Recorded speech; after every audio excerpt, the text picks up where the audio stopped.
All right, you guys should be able to hear me. Hold on, y'all.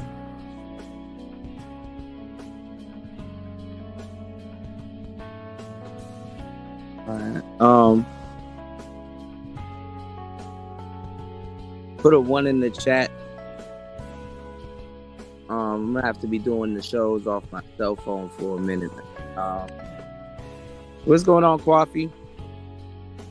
What's going on, Jalen? What's going on, Bronze? What's going on, D-Mac? What's going on, Tampa? Yeah, I'm gonna have to be doing the shows off the phone for a minute, man. Fucking around, man. I'm not doing no more. I'm not going out of my way for y'all no more, man. My fucking laptop screen has gotten destroyed from the last live that we did. So and I made sure I got to a safe, full place, but that shit just went out. So and definitely the shows, they don't get that much support, man. So I'm definitely not going out of my way. Definitely, I'm tired of getting equipment destroyed and stuff like that, and just the sheer BS I got to go through just to even deliver a show to you guys is uber ridiculous. I'm more so mad at myself though, so I'm not gonna blame it on you guys, but I'm more so mad at myself, man.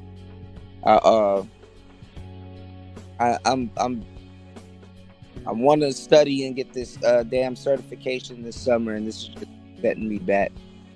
So, but whatever, y'all don't give a fuck. Y'all want content.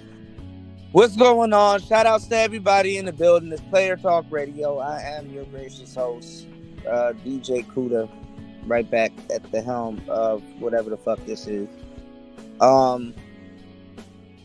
There's a lot of things going on. There's a lot of topics and things, going on right now. I'm seeing a lot of people cover Amber Rose. She did a little BS speech that I kind of really don't care about. I mean, it's like everybody's like flip-flopping and nobody gives a damn. What's going on in the same one? No one gives a damn. You know what I'm saying?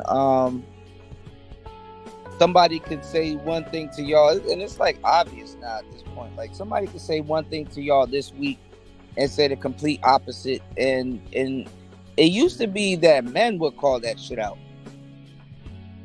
I mean, this is a topic that men care about, right? Y'all care about, politics and all that, all that stuff. Y'all care about that stuff. I don't know why men are not calling it out. They're letting somebody that didn't agree with them and was saying something completely different a couple years ago when the guy was in office. Now she running around with MAGA hats and all kinds of stuff. They were so against the orange man because they figured that he was against the LGBT and lesbianism and all that other stuff, and they were just gun ho against him, just like how the media was. You know what I'm starting to notice.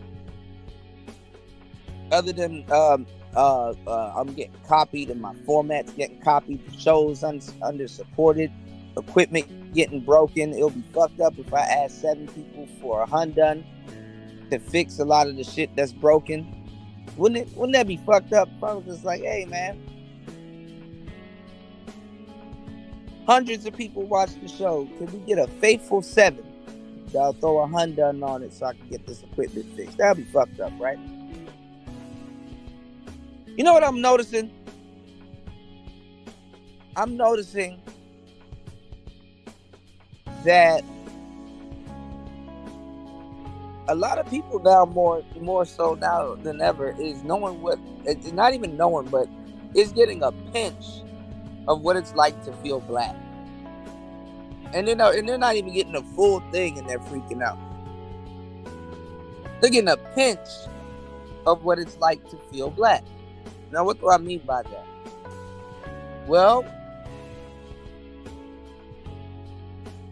go ask Donnie Boy.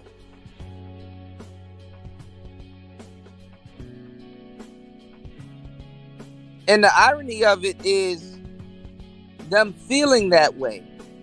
Because the object is to stay away from that. Them feeling that way, they'll get them to start writing laws. No, it's not dead. The screen is gone. The screen is glitching. The screen is messed up. And that's like a $600-700 fix where I'm at.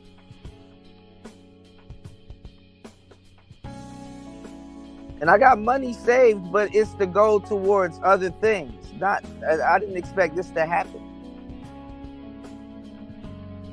I didn't expect this to happen. No, but I need to study for my bookkeeping certification. I can't get my bookkeeping certification without a computer. And that was literally the heart of my operation. I got people that had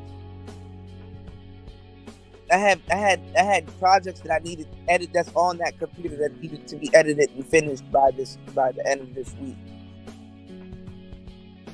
It got wet doing the last show. I was doing the show and monsoon came, and I went and I got somewhere that's warm, and that didn't help. So it's like, okay, well, I'm not going out of my way to do more shows. There's a lot of equipment that I've done these shows with that has gotten destroyed. What's going on, Lolita? I'm not going out of my way to do more shows. I'm sorry. I'm at my limit at this point. So y'all just gonna have to deal with the people and the other people and panels and all that other stuff. I'm not doing no more shows, man. I'm not going out of my way. And I'm significantly shortening the time of these shows. These shows don't get supported, and not as much. And then the people that do support, which I greatly appreciate. You know, y'all need a break also.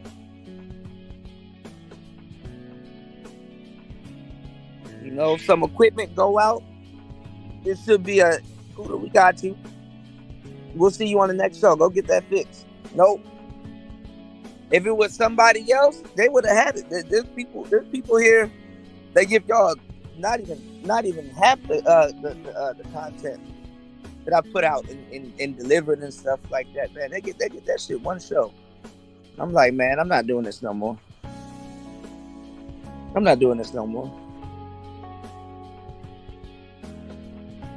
You know.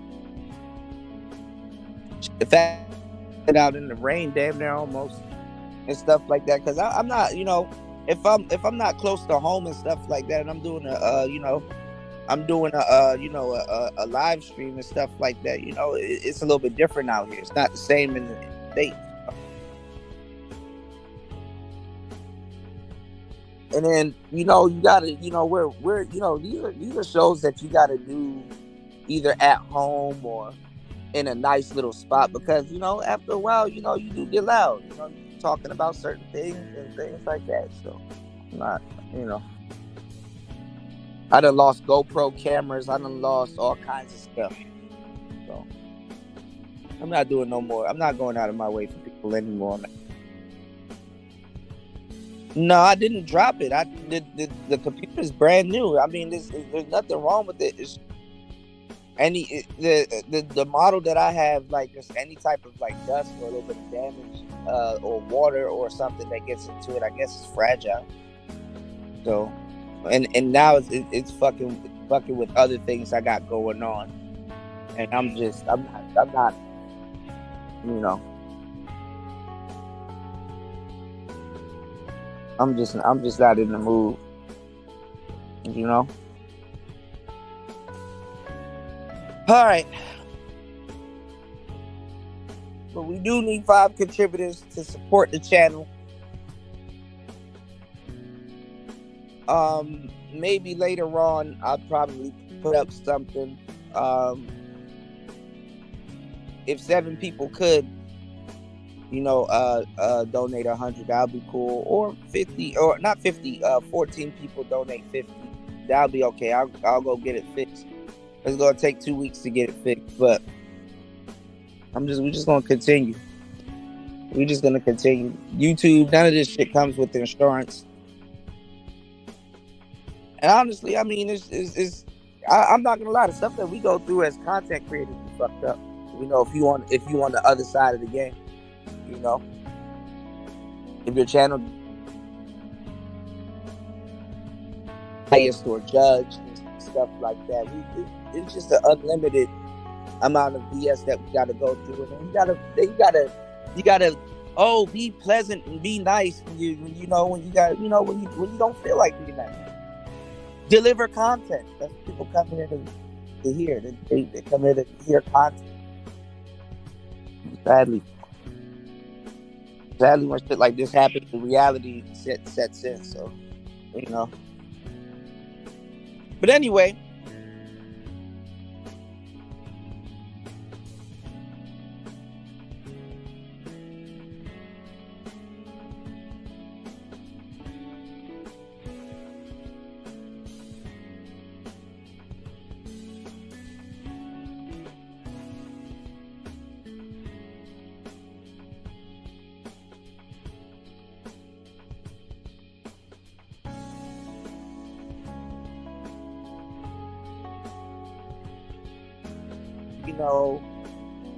to wipe her up on the final lap, and she kind of really doesn't care.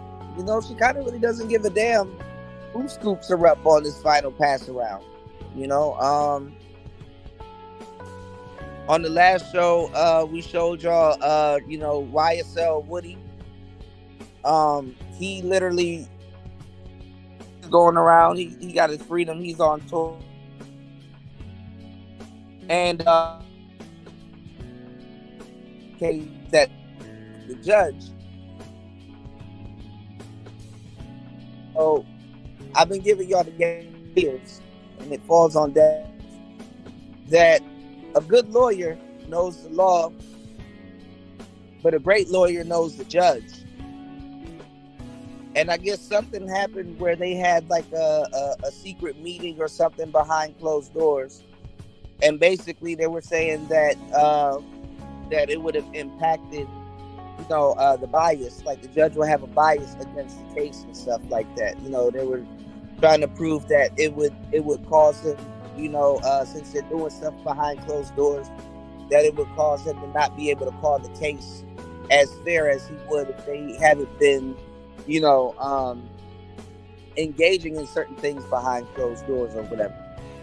So they appointed a new judge to Thug's case, and it's a young lady that I think she's been been there since like 2012 or 18 or something like that. So she's a bit seasoned, and she was saying that even though she didn't know what happened with the the meeting behind closed doors, she agreed that the judge that they replaced her with, or replaced with her, she agreed that that he was still called the case, fairly, But all the while, YSL Woody, who I'm pretty sure has nothing else to do with YSL at this point, and who's made a lot of money for YSL at this point, is basically kind of holding it down. I mean, Woody, I don't think he's going to be a part. I don't think he's in the team anymore, but Gunna definitely is. Which I've said that, it looks like both of them would actually save the label, later on. Woody is supposed to be a snitch, and he was supposed to be the one that threw the under the bus, took down with the RICO charge. And honestly, the the BS that they put on the BS the public, the BS that they put on Woody,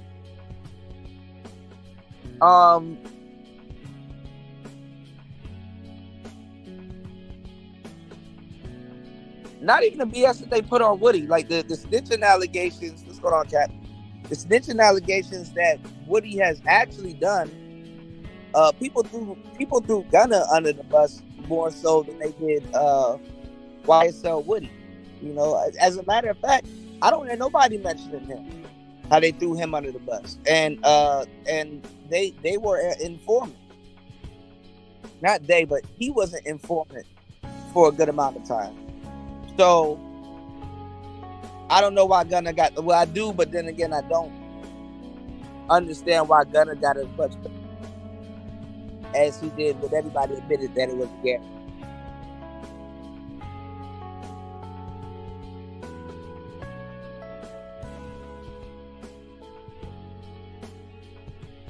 Just listen to the fucking music.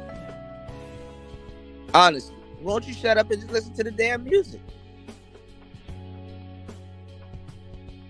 You know, not in the streets. Your family probably wasn't affected.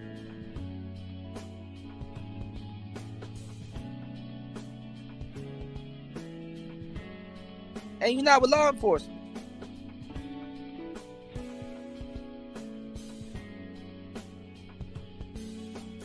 That's just the reality.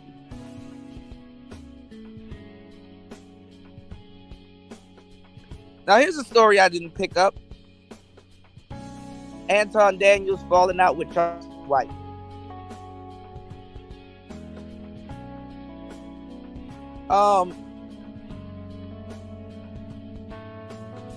Who doesn't fall out with those two?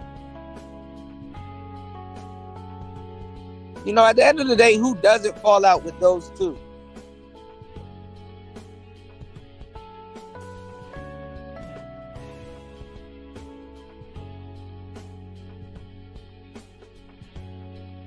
Anton says something slick, or Charleston White says something slick. Who doesn't fall out with those two? At the end of the day.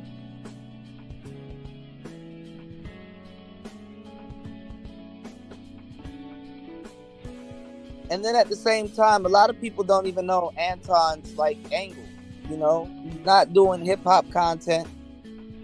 He's kind of tiptoeing in the you know, the manosphere or whatever the hell they call it. What's going on, Nightish?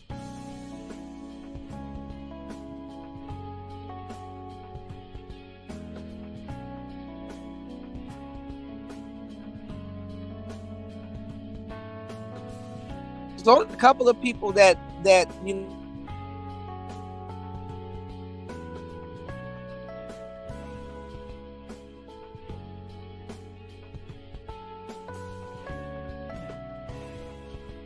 Charleston White took time and went on a lot of big platforms and say, man, I don't like Anton. People are going to be like, who? And the crazy thing about YouTube and social media is that you can work your ass off. You know, you can put a lot of real estate on these platforms, and nobody will still know who you are. You know, take it from somebody that's made over 3,000-4,000 videos. You can literally have millions of views and not be known.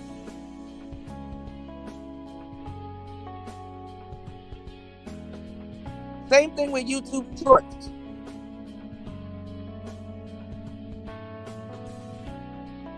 YouTube Shorts, but one person can watch one video about 8 times.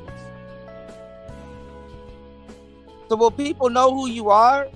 Yeah.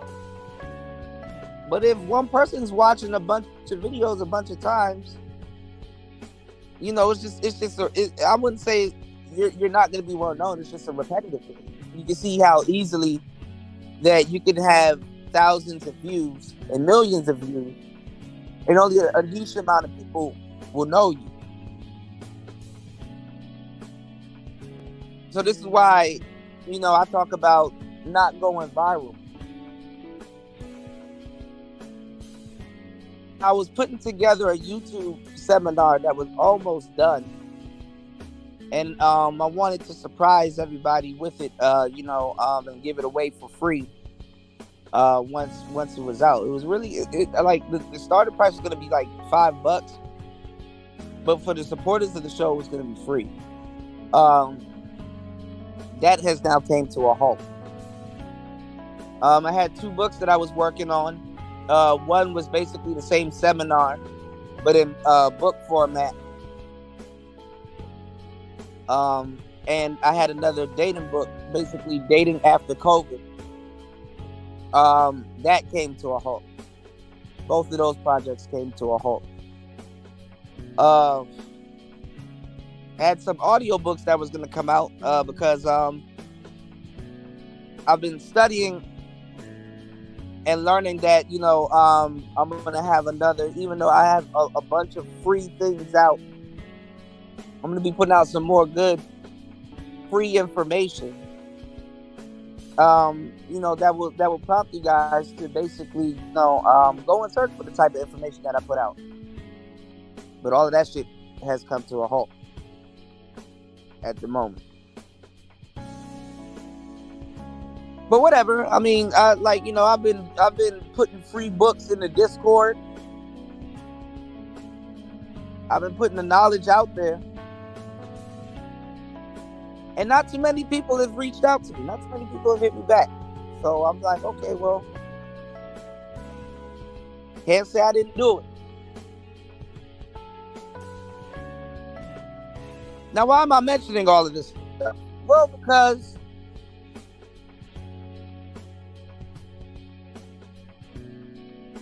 if we look at all of the new guys that are coming into the space, whether they're mascots for the space or not, like let's say the plumber guy, right? The Aaron Sloan guy. Let me tell you a big lie that this community perpetuates and tells. Oh, well, he's a new guy that's going to be around here that we like, not even we, but I'm saying we as in the community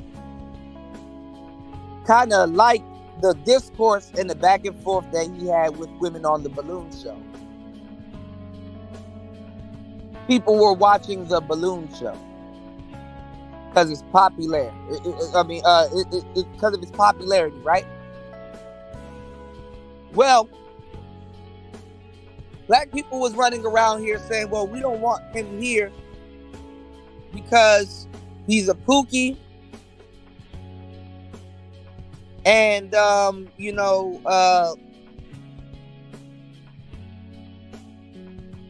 we don't think he got fired. We think he's scamming. And if anything, if he becomes a content creator, he needs to do plumbing content. As if they give a fuck about plumbing content.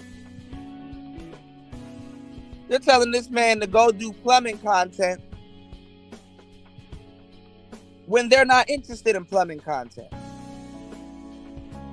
That's not what got you interested. Furthermore, he's supposed to be this.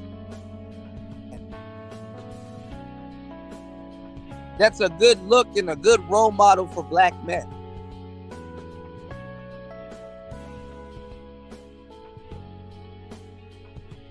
And the funny part with these Manosphere mascots blowing up, the space thinks it has a choice. That's the funny part. You didn't find Aaron Sloan by looking up content. No. You were busy catching up on the latest gossip.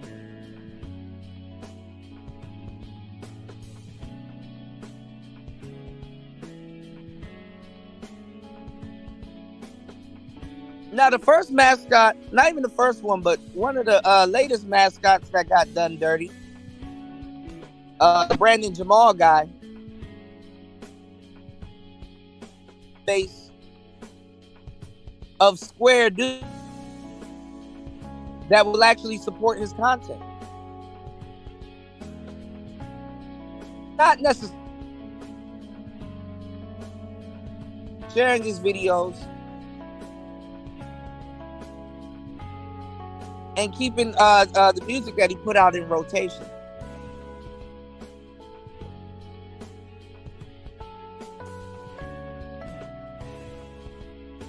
So he's having a hard transferring over into a content creator. See no plumbing content, but look at the bullshit that they put him through.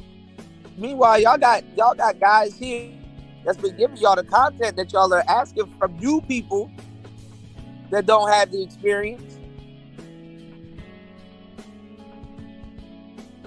That shit is crazy. You got women taking over, which is wild.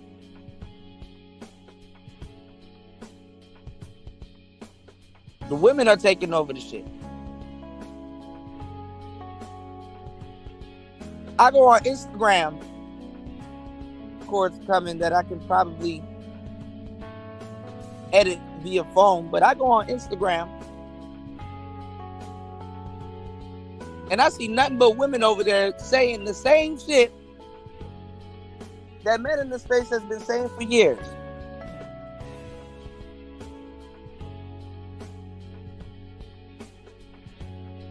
Yeah, the moment he does drop something to do with profession, absolutely.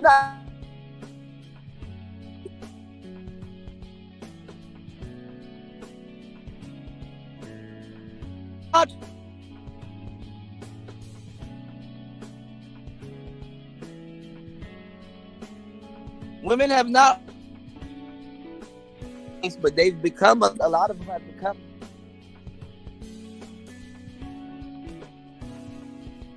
But y'all ask for shit that y'all don't watch or support. That's the crazy part.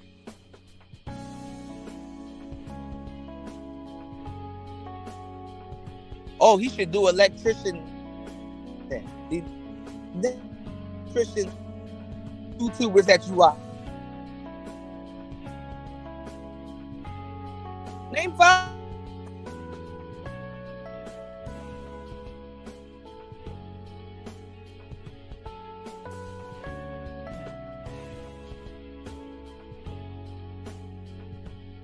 Name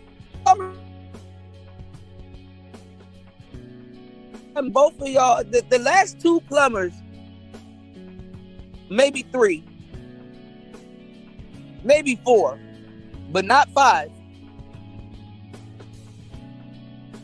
was the PJs, Super Mario, I forgot the black dude off of Everybody, and maybe one that y'all call.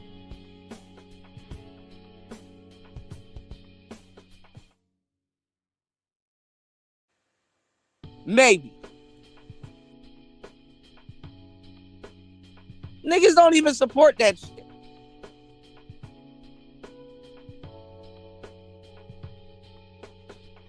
Fucked up if you're not somebody like me that actually works and put in the talent bid. Cause y'all give the scammers money. Bandman Kevo, Made Dev. Go look in the Discords and all of these little places. It's nothing but niggas talking about some, hey big bro, teach me the method. I'm trying to be racked up too, big bro.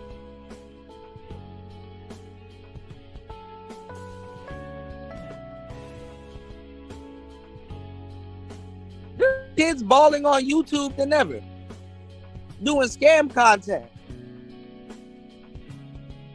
Go watch enough of them balloon shows. Hey, oh man, if you this code and then download these games, You can get $750. No, you're not gonna get $750. Ain't your shit about to get.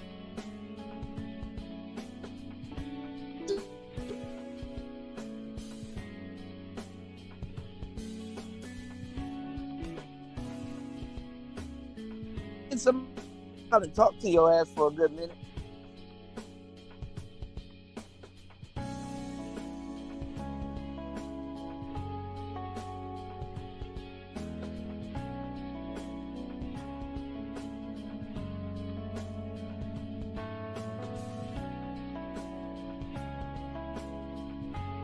They be trying to hold this to a standard. And well, that don't hold that standard.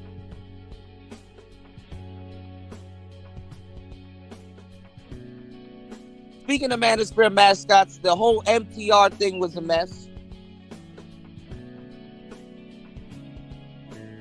Y'all done forgot about all that shit already.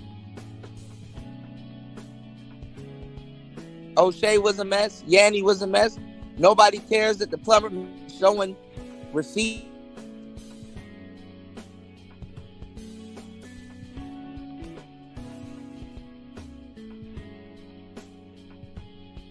Y'all just move on.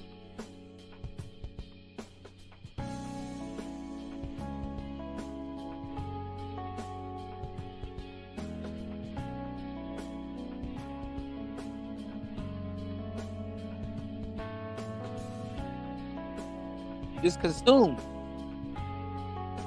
Consume content.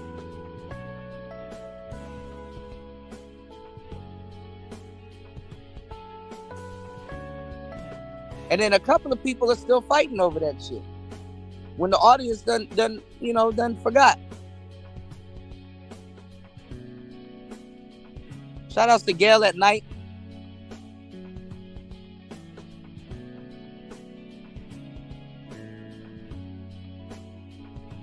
Her and the Celebrity podcast, they're going at it again.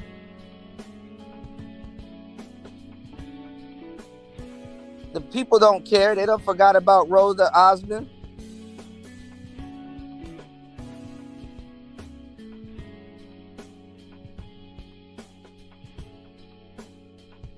And the people don't forgot about the balloon guy.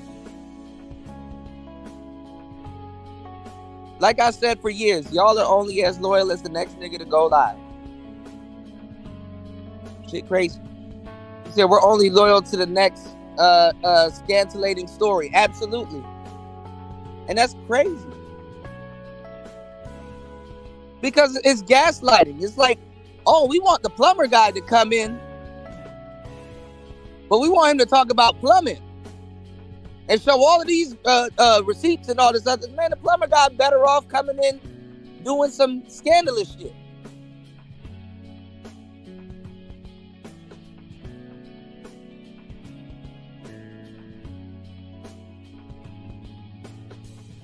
The plumber guy, he better being around here scamming. If that's the case.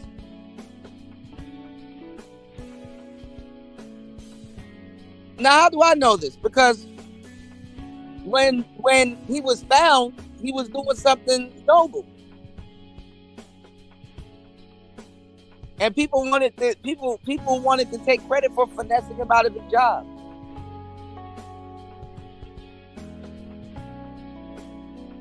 A noble job, mind you.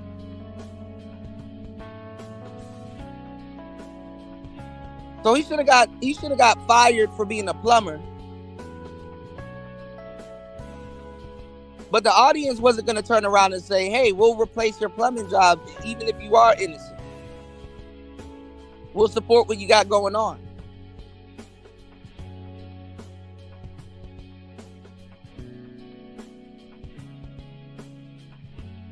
Now his audience did, or the people that liked him, new people that found him, told him to go create a GoFundMe. That was trying to get, then people focused on snatching that from him. Oh no, you got 100K, no more money for you.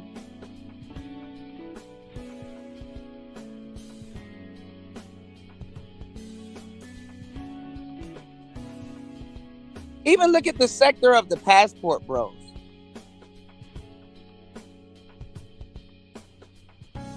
Oh, Zoom the Thailand got body slam.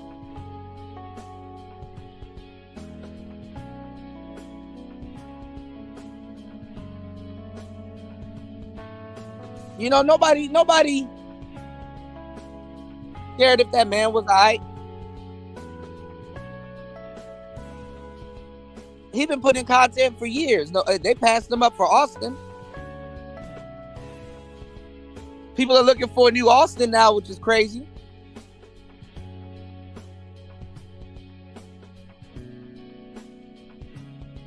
This shit crazy, man.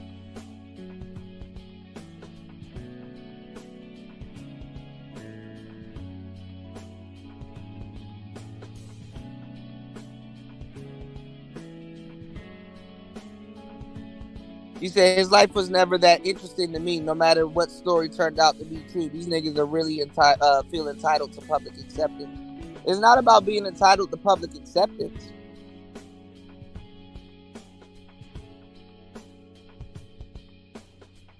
And the only reason why he felt that he had to prove his story was after his life got fucked up.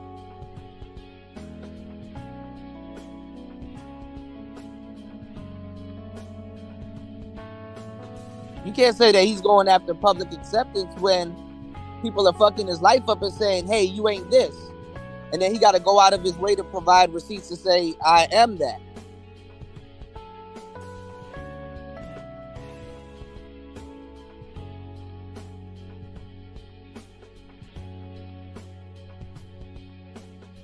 People were asking him questions they shouldn't ask him.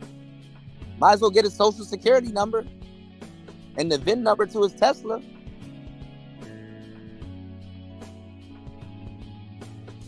That shit is crazy.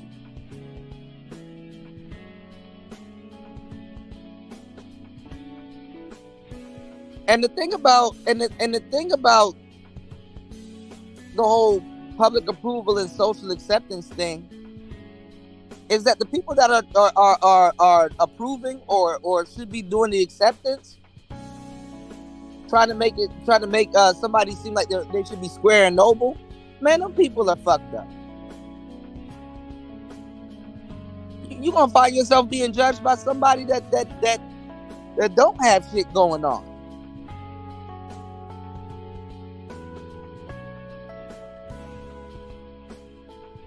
You got people that'll cave under the scrutiny that they like to put under others.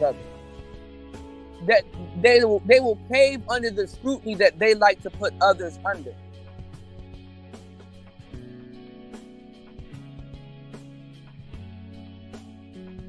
Sometimes a lot of people don't hear themselves. And but so many words, a lot of people were saying, hey, listen, we're going to actively fuck up your life while giving you the opportunity to get online and entertain us some more. So we get to double dip on your life. We get to get entertainment out of fucking up your life. And after we get entertainment out of fucking up your life, now we get to own you, because if you were to turn around and start creating content, you need to be able to hold our attention. You need to be able to keep us on the platform for a long time. And you better be talented. And you better be funny. And we better like some of the stuff that you're saying, because if we don't, you're not entertaining me. You're not entertaining me enough. You're not funny. I don't like how you entertain me, but I'm gonna watch.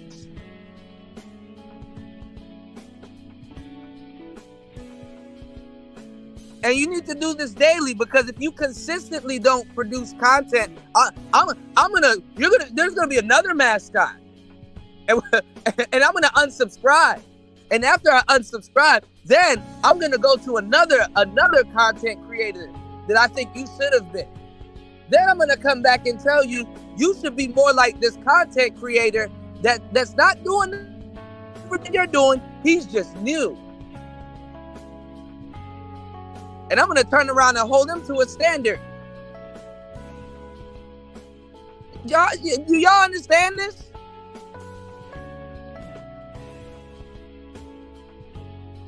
No, I understand that, UFO. I'm talking about in general. I'm talking about the audience. I'm talking about a content creator. I had to yell at a couple of brothers that wanted free content. Free content. Talking about other brothers that have been doing content for years and they patronize their channel.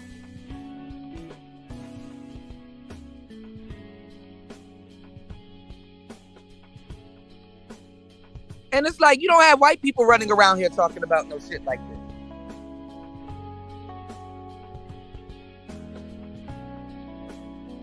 Niggas always want to negotiate getting something for free from black people, and then we'll go pay white people.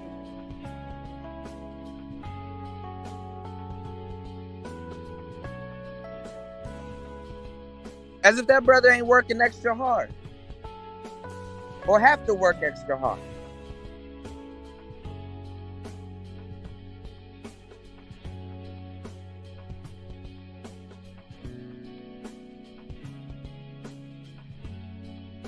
And that's the thing, because I've noticed it with dating coaches. When white dating coaches get called out,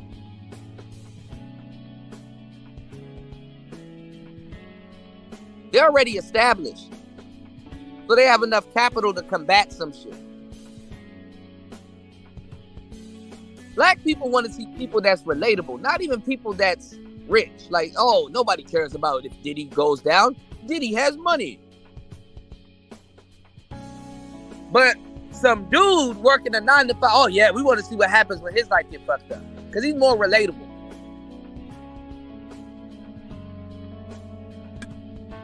Now one person steps out and be like, yo, hey, leave that brother alone, man. That man got a job to be at tomorrow. Go pick on a rapper. Why are y'all picking on somebody that has a noble job and say, hey, you know what?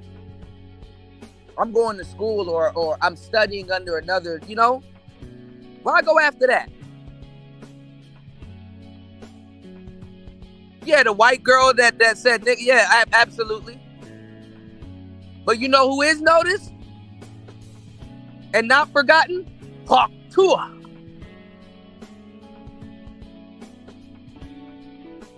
Niggas was asking me, yo, Kuda, have you heard about Hawk Tua? I'm like, nigga, who is that? Hop Tua.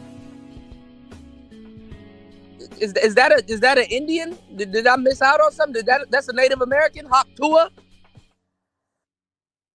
No, it's some random school teacher that lost her job but became a millionaire by talking about spitting on a penis. Huh. Now she sells her spit in jars and she tours the country with a cowboy hat. You gotta get hip, Kuda. Hawk Tua. Nigga, America's falling apart and niggas are worried about Hawk Tua.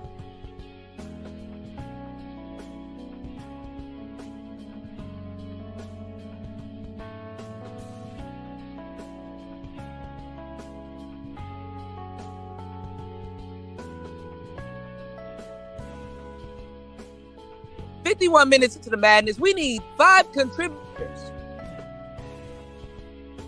to support the Cash App or the PayPal. You can support the show at $PTV 888. That's $PTV 888.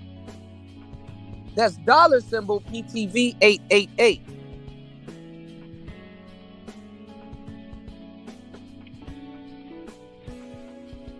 Also, the channel took a huge blow equipment-wise.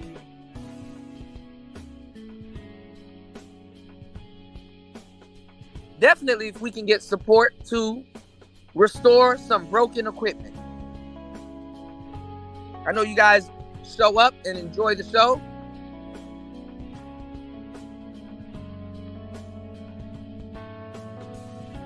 I've seen people make this in one show.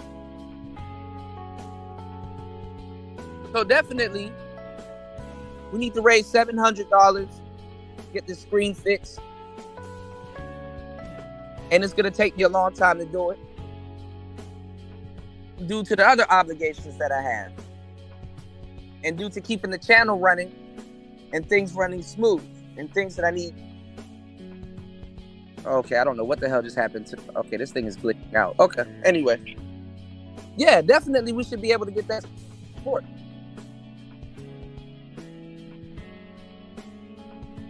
So y'all hit the like button, support the show.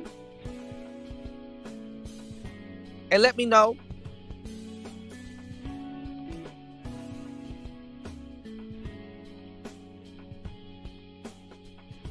Hold on.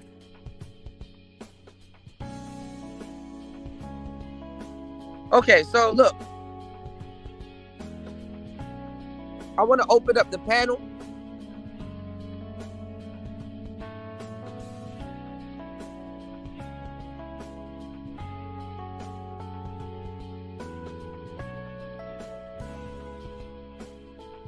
I don't know what this is. All right, hold on, y'all. Okay. Yeah, I want to open up the panel, so definitely support the channel. Now, what else we got? What else is in the news? Obviously, Trump. They're trying to, like hook, line, and sinker that I already warned y'all. They're trying to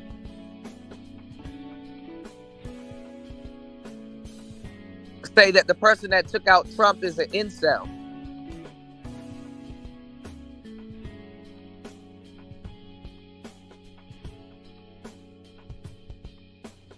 They're trying to say the person that took out Trump is an incel.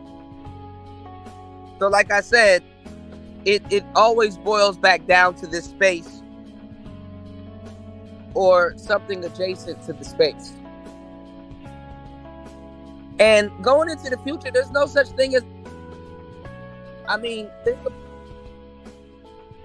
the way that people want to say that they're, just think about it. You have,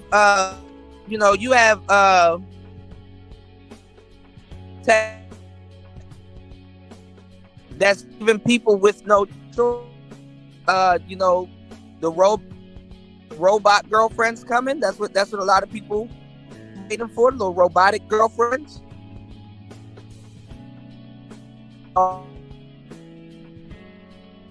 That could be,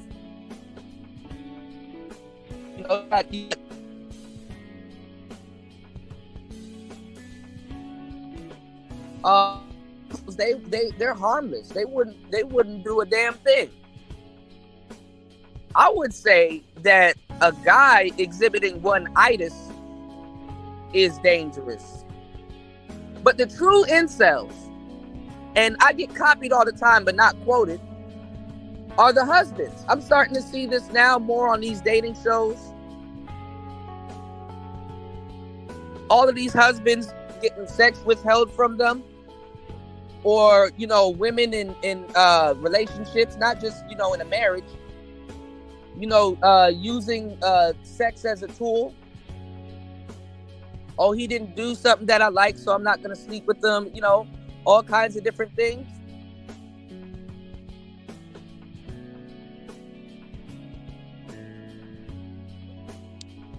More so, it got a lot of men out here cheating on their wives, but want to talk down on incels, the conventional incels, the original incels. So, and they also talk down on men that practice semen retention. What's going on, Life?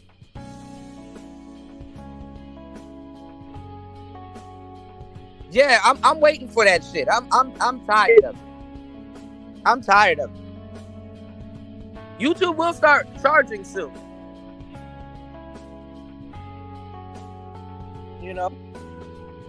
Now for the supporters that aren't in position to support, I appreciate you. Definitely by liking the show, sharing the show. But definitely, man. I mean, it's messed up. A lot of us get caught into limbo, and it's not even just the supporters. Because I appreciate everybody that supports the channel and everybody that looks out for the content. But obviously, you know, people get on here and they run with this lie. Oh, good content gets supported. That's not true. Like people will like to run with a lie. Like, I'm gonna tell you the truth. What's irritating?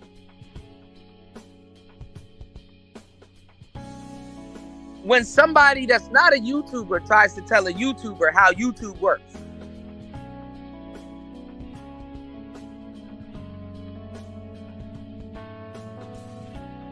That's irritating.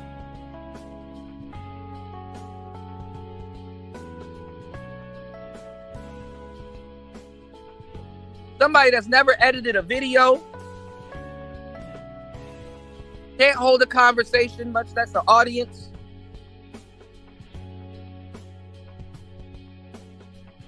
Telling you how they like to individually be pleased.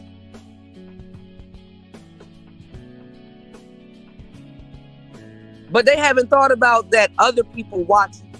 You know, other people, you just can't just be in general. You want to, if they want you to speak to them, hopefully that YouTuber that they, you know, that they want to change, hopefully they offer one-on-one consulting. Because they're not the only person in the audience.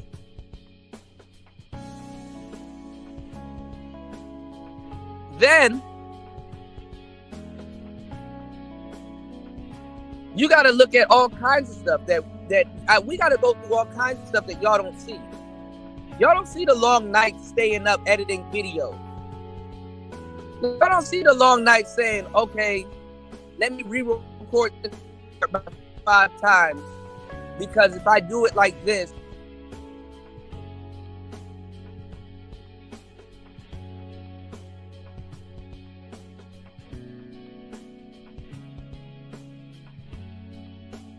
audience bull within the first 30 the video, just a fuckery. Hey, I really want to tell you Rob, while date the type of women that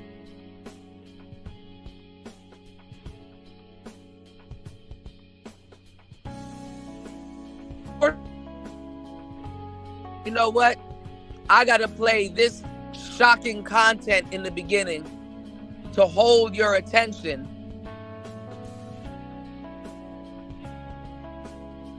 to now get this message across. And not even shocking content to hold your attention to get this message across. I got to make sure I don't catch a copyright. I got to make sure that there's no music in it. I gotta make sure that I'm adding commentary that satisfies YouTube, that also keeps your attention, that also prompts you to say, hey, damn, this person really cares for my well-being. Something that people in my real life and people that are around me kind of really don't give a fuck about. My homeboy, he's too busy dating his girls. He doesn't care if I'm slipping on a date. And he's going to be one of the people that's supposed to carry my casket.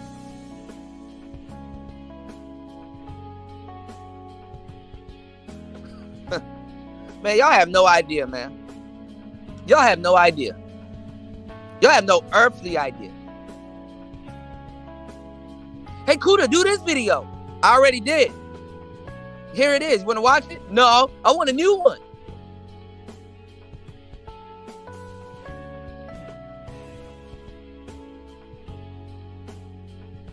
Austin Subs still paid for his lifestyle and he still talked down on them. Well, I mean, that's, you know, I kind of understand why.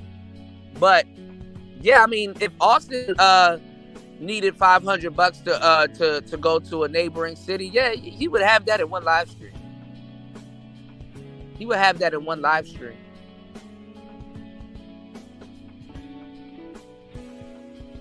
I'm gonna see. I'm gonna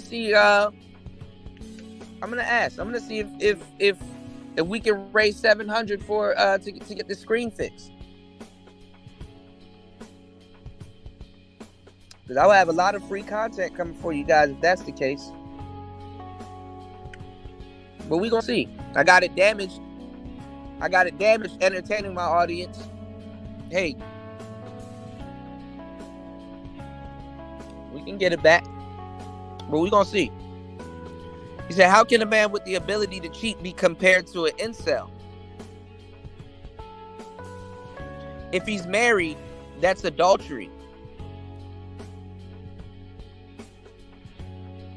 I already done in real life content that y'all don't support. This is exactly what I'm talking about. I've done it. You know what the audience and YouTube says? If it's not getting support, you gotta do something else. Not realizing that something else costs money. Something else.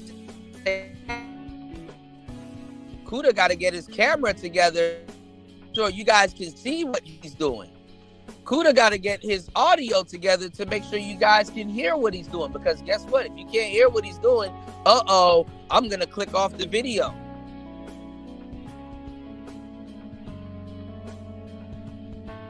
You know? Kuda got to sit down and get time and put time together to do all of that. Get all that shit together. He got to prep before he even presses the like button. Then he has to edit it. Then he has to make sure he's not going into venues that got copyrighted music. Because his whole stream will get forfeited over to the copyright holder. And then if he gets on here and says, hey, you know, there's 50 people in here. Can you guys support the stream? Because I'm not going to make money giving y'all this entertainment today. Nobody cares. They're going to the next content creator. I get it. That's the game, though. You got to play the game, you know? And I ain't gonna lie, man. Getting my shit damaged, man. I'm not even gonna lie, man. I'm like, okay. All right, I'm gonna start playing dirty, man. If the niggas want to play ball, I'll play ball. Fuck it. Fuck it. Fuck it. He said the ability to commit adultery is direct contrast to being an incel. Yeah, so how I'm looking at it, UFO, is that you can't talk about an incel or a MGTOW monk or somebody that's practicing semen retention and practicing being a decent human being. Not even a decent human being, just saying, hey, yo, I'm not gonna let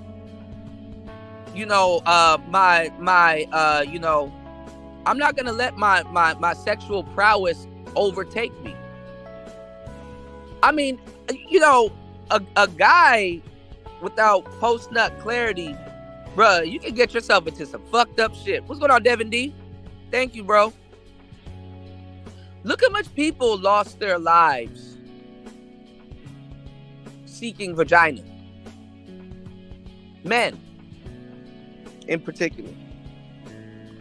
Look how much people got unsubscribed from life, got robbed, lost the kids, cheated, broke up a family.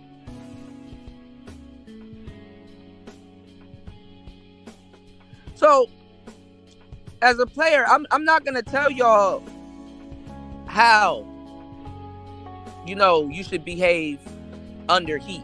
It's a man in heat. You're in heat, my nigga. That's called heat. You ever see a cat that didn't get spaded or neutered and stuff like that, and they walking weird? Like, man, what the hell is wrong with your damn cat? He's in heat. You in heat. When a nigga's in heat, ain't no telling how he gonna ski. Pause. He don't even know. It's out of his hands. No homo. Because it could have been in his hands. I ain't gonna lie. I'm not telling y'all to beat off, but I'm telling you right now, you're gonna realize that beat off could have given you a lot of shit. STDs, getting robbed, losing money, family. Then you do that too much, then you create another problem. Erectile dysfunction, corn addiction.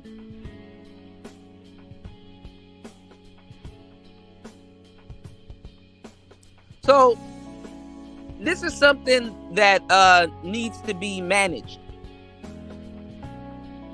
It's something that needs to be managed. You can even bring it back to an esoteric thing. Yeah, but these guys aren't incels. A true incel, let me tell you what a true modern incel is. And it's always been an incel. A true incel is a married man that is denied by his wife, whom is monogamous.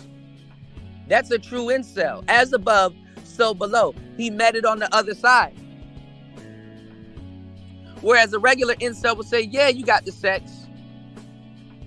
Yeah, you got the house, you got the wife, you got the kid, you got the in-house. You got the in-house vagina. But guess what? When something ain't functioning, you back at square one. You know?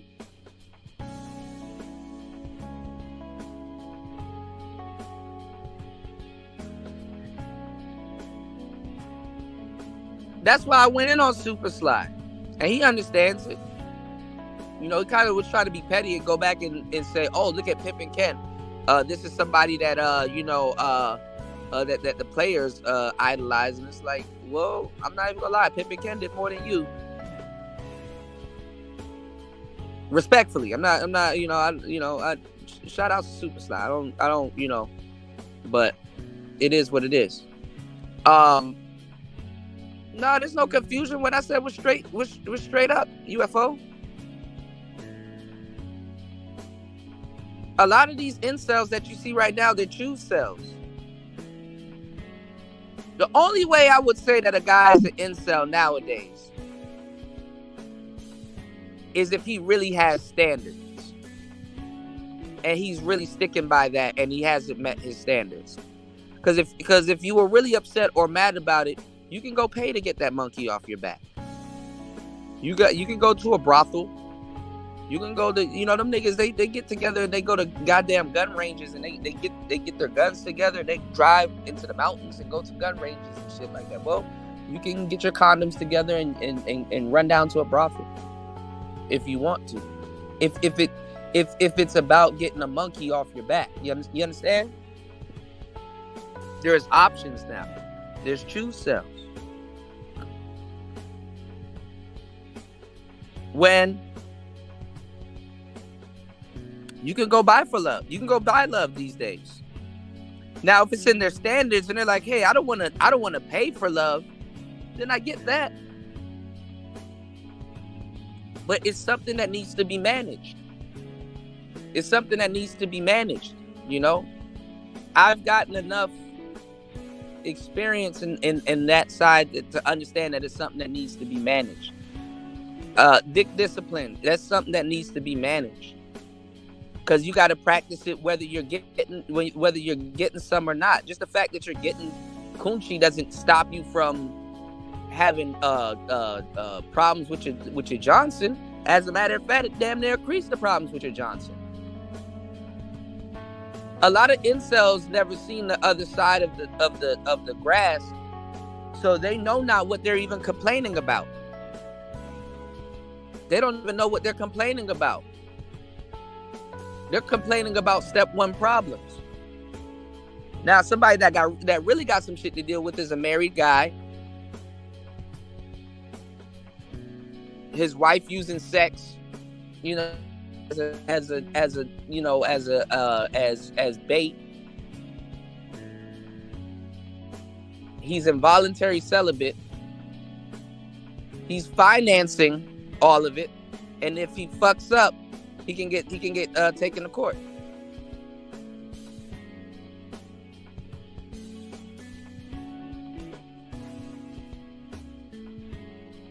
You did? Similar to a trick. He's paid for all of that, dirty meat. But he still got to be in the street looking for dirty meat. You understand what I'm saying? Levels. But the thing that a lot of these guys don't have in common altogether, my friends, is dick discipline. And it's not saying that you should be it's not saying that you should be an incel. It's not saying that you should be a monk. It's not saying you should practice semen retention, even though there's nothing wrong with practicing retention. Because like I said, on an esoteric level, a lot of people don't understand what it is. Like in Egypt, the reason why the kings and the queens and royalties seem so godly was that, and I'm giving y'all some good game. Y'all hit the like button and support the show. Listen to what I'm about to tell y'all. All right? If you look at our education system, it tells y'all what's going on. So, the kings and queens and people of Egypt, even though they were illiterate, they didn't know they could read in their head, or maybe that's not what they were using their minds for. But there was levels that we find in our education system today that nobody tells y'all about, that I know about. I'm about to give y'all some real knowledge. Hopefully this knowledge gets supported. Okay? The word element is in the word elementary school. Now this ties back into gematria, and this also ties back into, if y'all don't know what gematria is, it's numbers. Most elementary schools stop at 6. The number 6. Okay? But elementary school has the word element in it, meaning that for 6 years as a kid that's playful in nature, you were supposed to be studying the elements. Wind, water, fire, dirt, those type of things. Electricity. See, when a kid touches a hot stove, whereas a stove, it can burn you up, and it can also cook a meal. The kid is learning the elements of nature. Double-sided sword. A lot of people look down on animals like turtles and all different types of like wildlife, right? Oh, that's crazy. This turtle just got born, but now after the turtle got born, he got to make sure he can swim to shore, or else he'll get swept away in the currents and become food for, you know what I'm saying? Like the harshest thing is promised to a newborn: death. I've learned this while learning about insurance. They don't want to use the word death because a lot of people don't want to think about it. So they say expire date. But as soon as a child is born, and not even while they're in the womb, the harshest circumstances of life is promised to that child. You might be looking at a kid, and I hate to say it like this, but you're looking at a baby that's probably going to grow up to pass away from a car accident. Fucked up, but it's the truth.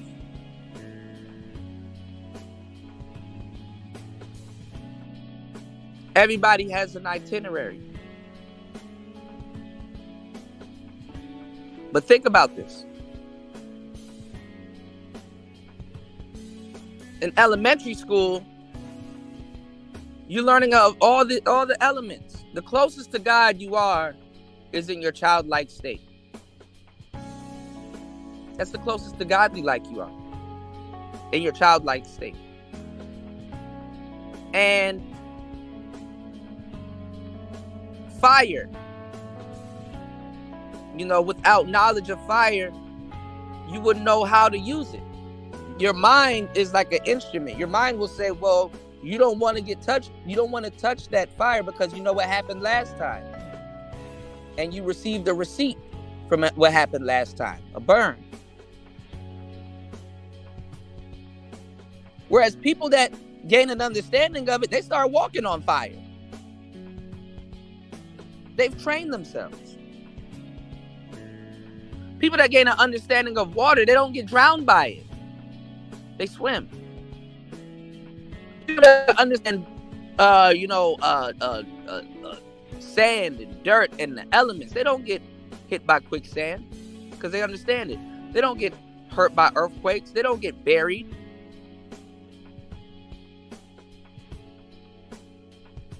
So after you complete 6 years of learning about the elements and stuff like that, that's why they build pyramids and stuff like that, and know how to cut stones and become very, talented. You go to what's called middle school. Now, what happens when you go to middle school? Something very, interesting happens when you go to middle school. Your body starts to change. You start to go through what's called puberty. What's going on, underrated? Your body starts to change. You start going through what's called puberty.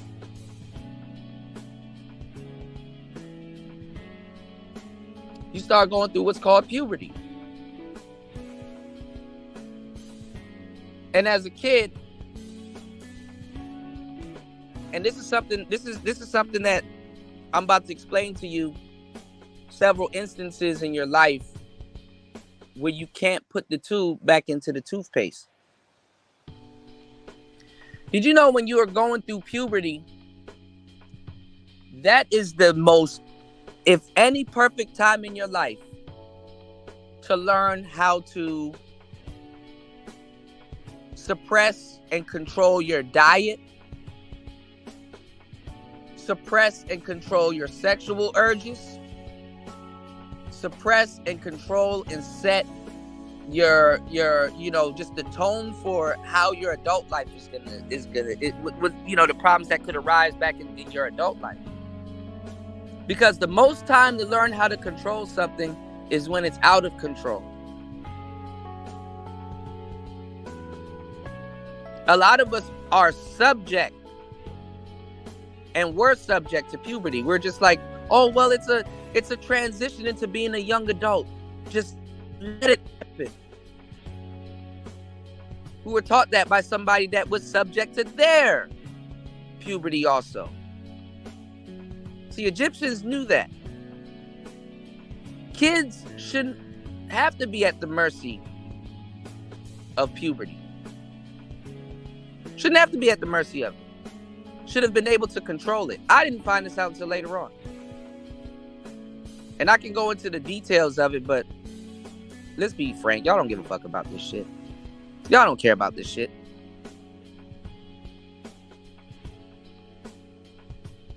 You did? Let's be frank.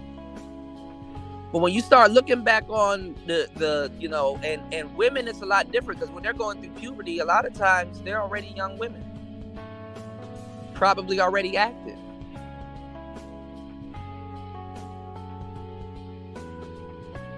This is something that is native to black people, but guess what? Black culture they don't fucking understand this shit.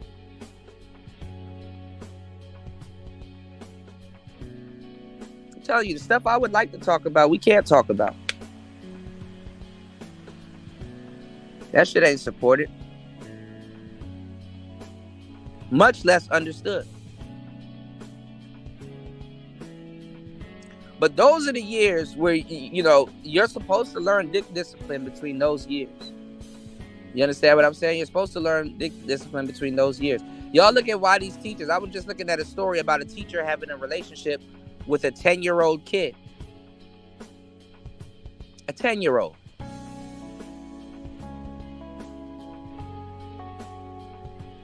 And those fertile years.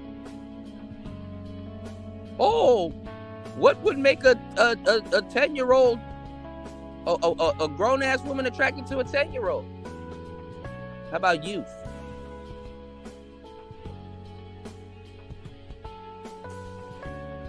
How about you understand pheromones? I'm not saying it's right. I'm just saying it's a thing. A lot of men don't even know that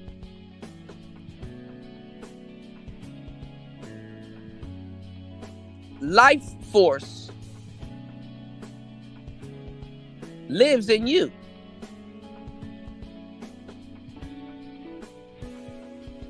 A lot of women go out and buy makeup and products for something that you produce. Did you know that when you practice retention and drink water and stuff, like, do you know you glow? But not just any old glow. It's like an attractive glow.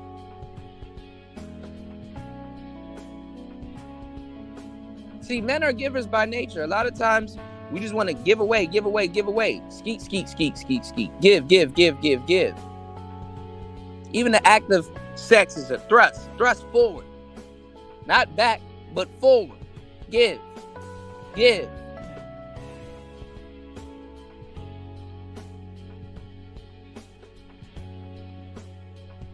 So some little 10-year-old bastard going through puberty, he gonna glow. There's gonna be an aura around him.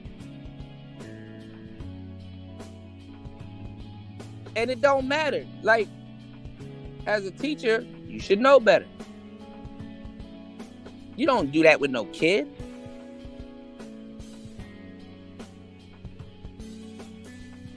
Nobody wants to say anything about it. Nobody wants to say anything about it. You trust your children with these people for hours. You trust your children with these people.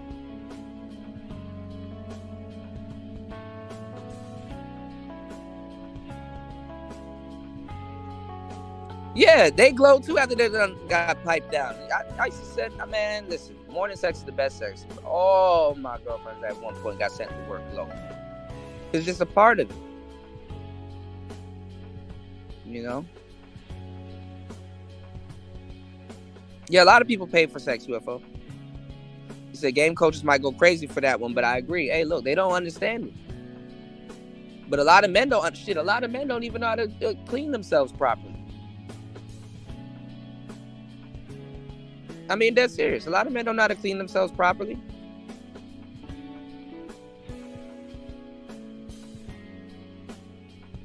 Go ask a nigga in this space the top 5 soaps he used. Huh? What do you mean? Soap. A lot of niggas don't apply water to ass. Soap. All right, you losing me here, UFO. I would never tell no woman I paid for sex. Even if I did, no, not the kid, no. He said, I openly tell women I've paid for sex before and still have no problem getting women. Naturally, they know real from the fake, even if they don't like parts of it. Yeah. That's just something I wouldn't go out of my way to tell nobody. But hey, man, I mean, if whatever works, works. You dig? Whatever works, works. So why did I go? And I'll give y'all the rest of the knowledge a little bit later. But why knowledge you can't learn in college, But why did I go out of my way to tell y'all that? Okay, well, let's get down to the whole incel thing.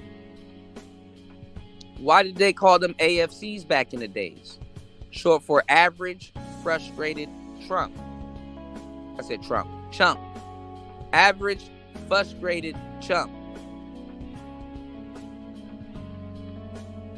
Right?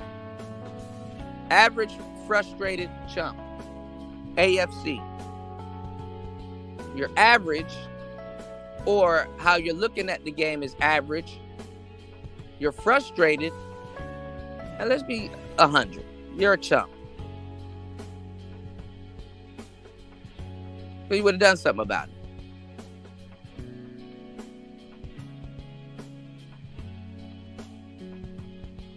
Instead of arguing with the people that you're literally asking for help in more ways than one, and you don't even understand.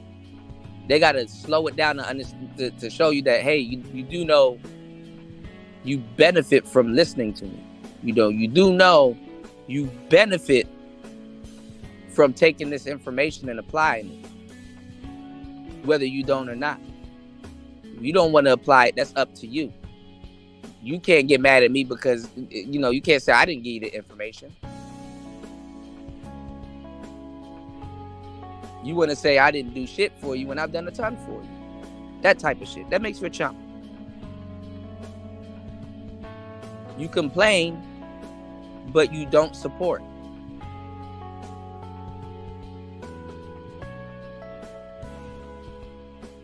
Chump.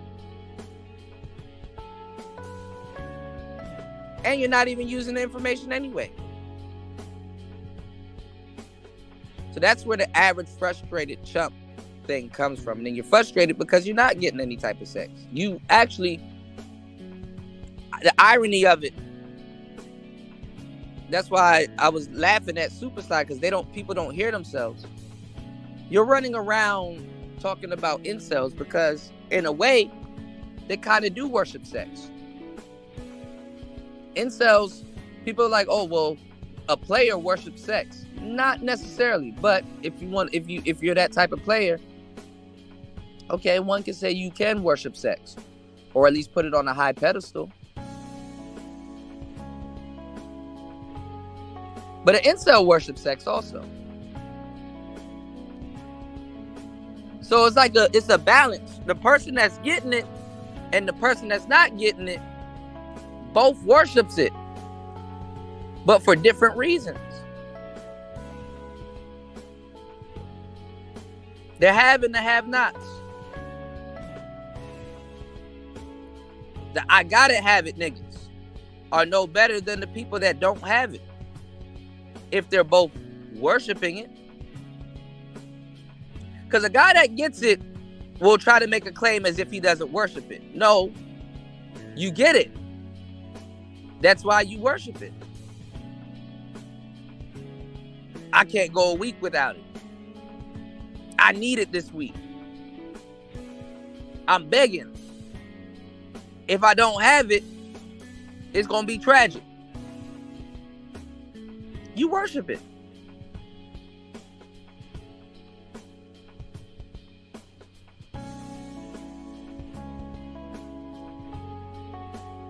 There's a lot of players like that I know. And there's regular men, squares. There's squares like that. Because they worship it. More so in an unnatural way, too. Because the worship nowadays is manufactured.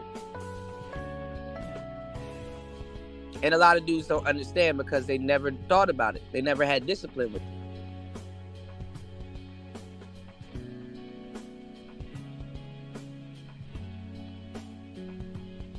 I can go a year without sex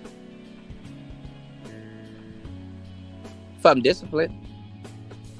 Or you might have to be so wrapped up in your work that you didn't realize, like, damn, I ain't have sex in a long time. I ain't have sex in a long time. Head ass.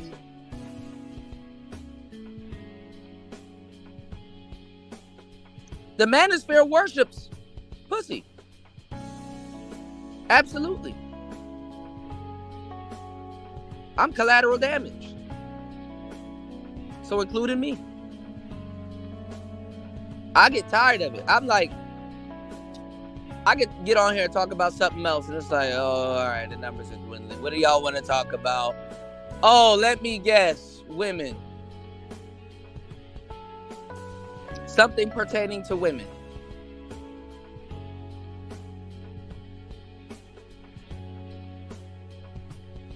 An hour and 32 minutes into the show.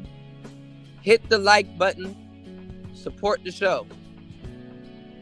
Hit the like button and support the show.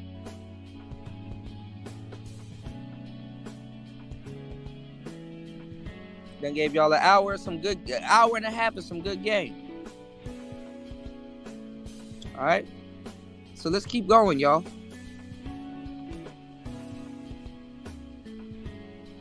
Now,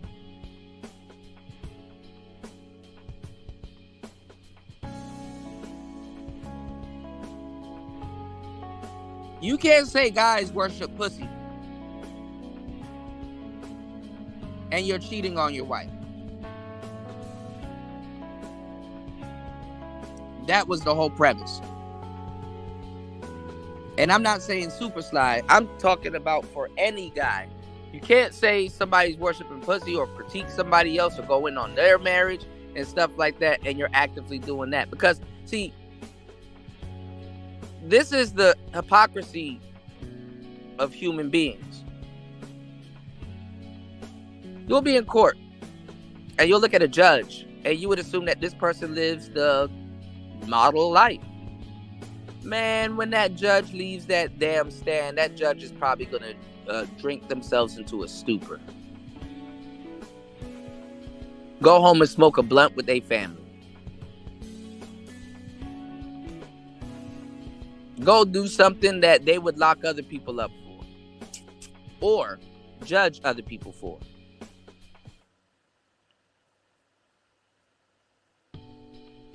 That judge will probably be hooked on something. Same way that policeman that gave you that ticket, he's at home smoking weed with his family and his children. Or going through his own thing, because people are people. And the people that are in charge of the law break the biggest laws. Okay? But they're in charge of judging you. That's probably operating under harsh circumstances. Cops, they take advantage of pros. All kinds of just fugazi stuff. So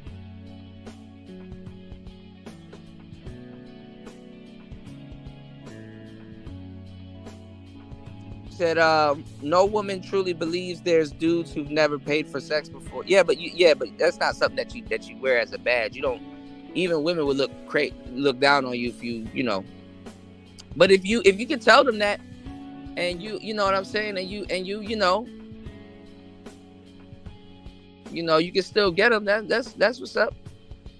He said, I can pay for it, get it naturally, or go without it. It all depends where I'm. Yeah. And I mean, there's nothing wrong with that, There's nothing wrong with that, There's absolutely nothing wrong with that. Because a lot of square women are prostitutes on the side. If you hang around prostitutes, you can literally ask them, where do you work? And a lot of them got regular square jobs. So a lot of those girls that y'all thinking that are just straight up squares that y'all dating, think twice. I gave y'all the websites and the tools to go snooping around to see if the girl that you want to get down with is on some of those sites selling box, barefaced. Or you can identify her by her tattoos. I done gave y'all the game. Don't say I never did nothing for y'all. Gave y'all the game. Some of y'all don't want to get a woman's Twitter or Instagram for that reason. And I get it. I respect it. You dig? He said, I dated a stripper for like 2 weeks. Man, I got endless stripper stories, man. But I meet them outside of the club. And I be knowing sometimes what they do, but I meet them outside of the club. He said, I got 9 hoes to respond to this morning. Yep. Y'all support the show, man. I guess I'm about to step off then. I guess y'all ain't fucking with the information. Guess y'all ain't fucking with the information, man.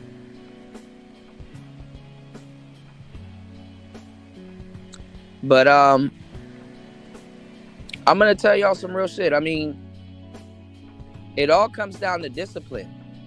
You know, if men had more discipline, women will be complaining about being femcells. You know, you don't hear husbands withholding dizzick from a chizik. You know what I'm saying? You don't hear it like that. You dig? Y'all don't hear it like that. Y'all don't hear that. You don't hear women breaking up with men for irreconcilable differences. Oh shit. Shout outs to Devin D. First supporter of the show. Dropping it huge.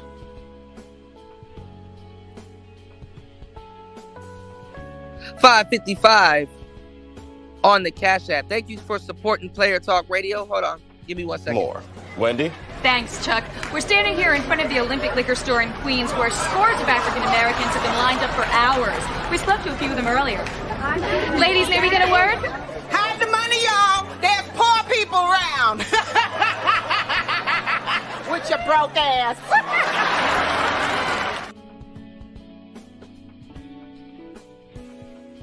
All right, let's keep the support going, y'all. On the last show, my equipment got destroyed. I got some equipment that got destroyed. So I'm going to do a campaign within the month. I either need 14 brave souls that supports the show and that rocks with the show to donate $50, or 7 brave souls to donate $100. You know, I would be much greatly appreciated if I could start the process of repairing my equipment so I'll be able to deliver more content to you guys. Like I said, I've seen people make that in one show. You know, so hopefully you guys definitely support the show and definitely can get on top of that.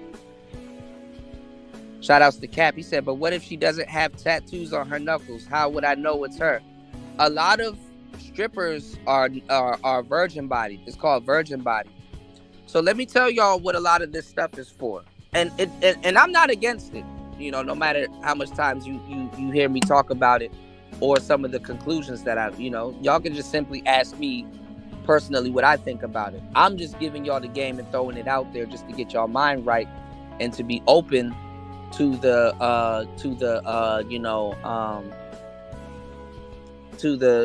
what I'm talking about, you know. So take a listen to what I'm about to tell y'all.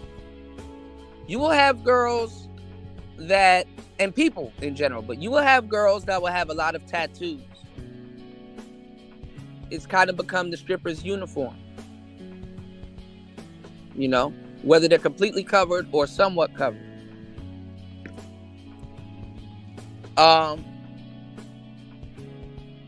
So some women will go under the needle. Some women, they don't like tattoos, or they don't have tattoos and don't want tattoos, but they got a bunch of piercings. You know, shorty like to poke holes and shit. They got a bunch of piercings. Okay? So, both things. And then you got women that have both. A lot of tattoos and a lot of piercings. Both things symbolize a dedication to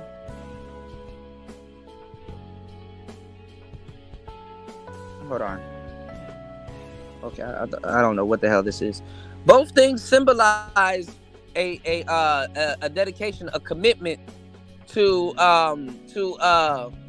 what's the word I'm looking for? Rebelliousness. Both are symbols of rebelliousness. Okay?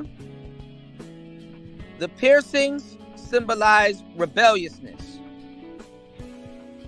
The tattoos, especially if they're visible, symbolizes rebelliousness. Okay? It's about being rebelling. Another thing that symbolizes rebelliousness is if you look on her fingers or his fingers and they have a ring on their middle finger. That is the god Hades. Hades. If I'm not mistaken. I got a show coming out about this a little bit later. Y'all support the stream if you would like me to produce that show. I'll definitely be working on some pre-records tonight, and I got some other things that I got to work on. So it got to make sense that I'm here giving y'all this game, okay? But what it is a commitment to rebelliousness. So the nose piercing, rebelliousness. The septum piercing, rebelliousness. Nipple piercing, rebelliousness. Belly button piercing, absolutely rebelliousness. Tongue piercing, rebelliousness.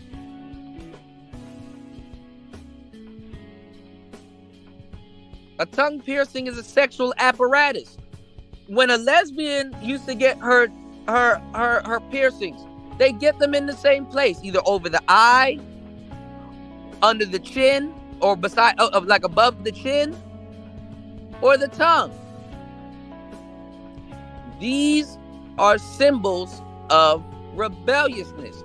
Now, do square women get these type of things? Yeah, because guess what? It's not necessarily rebelliousness, it's because it's popular. And honestly, there is some rebelliousness under it. You just haven't found it yet. Or they haven't vocalized it yet. Or they haven't looked at it as a form of rebelliousness. I'm gonna have to go over this. Where did I go over the ring theory again with you guys? Because the biggest caveat to the ring theory is either that person has it or that's what they truly desire. More on that later. Hit the like button and support the show via Cash App or PayPal. Giving y'all some really good game. Listen to what I'm saying. So, 3 visible tattoos is a commitment to rebelliousness. She knows they're visible. We know they're visible. All right? Visible tattoos. Now,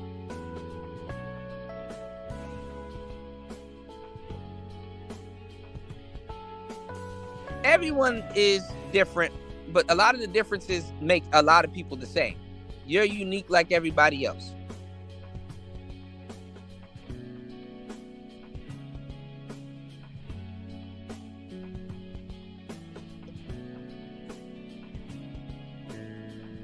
A lot of women shave the side of their head.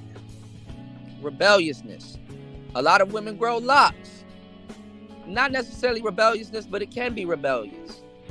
Being quote unquote spiritual is kind of being rebellious. To the unspiritual.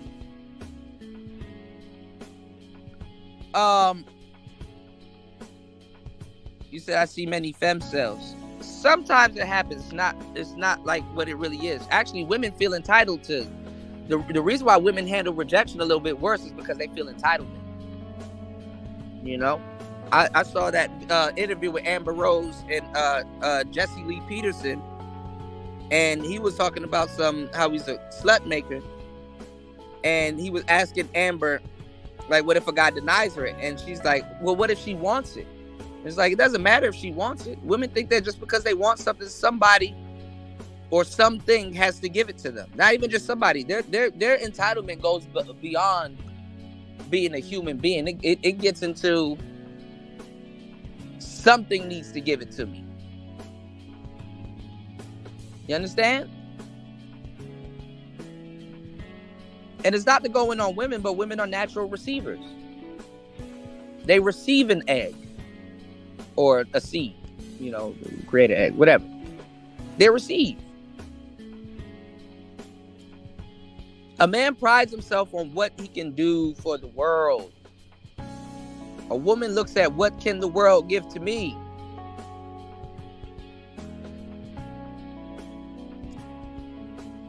What can the world bring to me? In a world that probably doesn't even know them.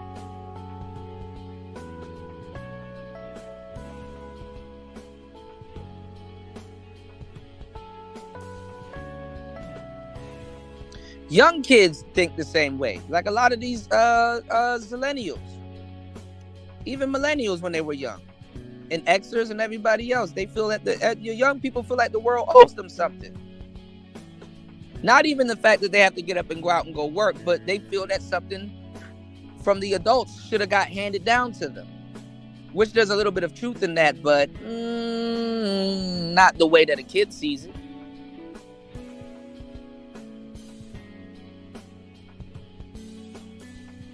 The disconnect is that a lot of kids don't understand things that get handed down to them if something got handed down to them.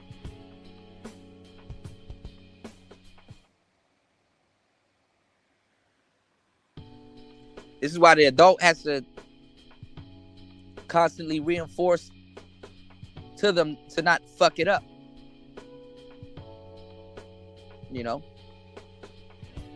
Some deep shit. But a lot of kids, when they're rebelling, they do a lot of different things because the first people that they rebel against is their parents. Who would be mad if she got a belly button piercer? Dad. Who would be mad if she got some stupid shit tattooed on their face? Family.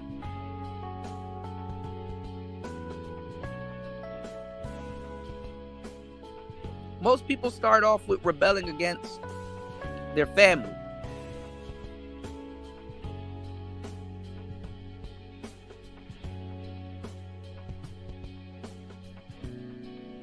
So this is how they get picked up by the streets. Exactly how they get picked up by the streets.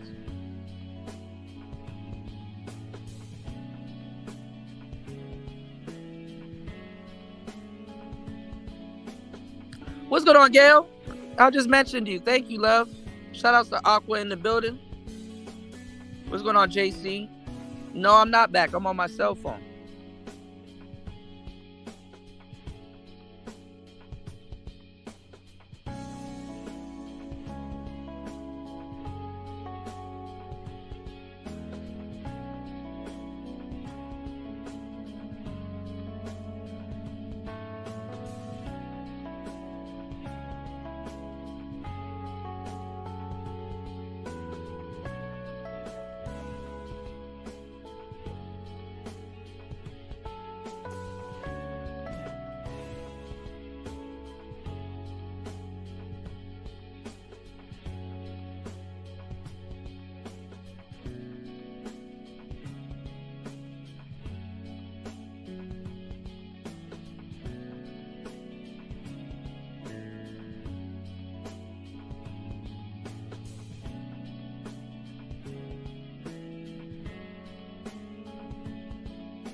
All right, hold on. I don't know what LaShawn is talking about. Hold on. Shout outs to Gail. I was listening to your a little bit to your episode of the jail thing. No, I didn't get my laptop fixed. I would need 700. I would need 7 brave souls to donate a Honda. I see content creators get that all the time. I don't even ask for that. But in this case, I will.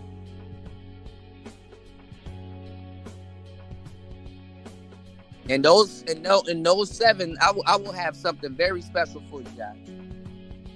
that can do that for me.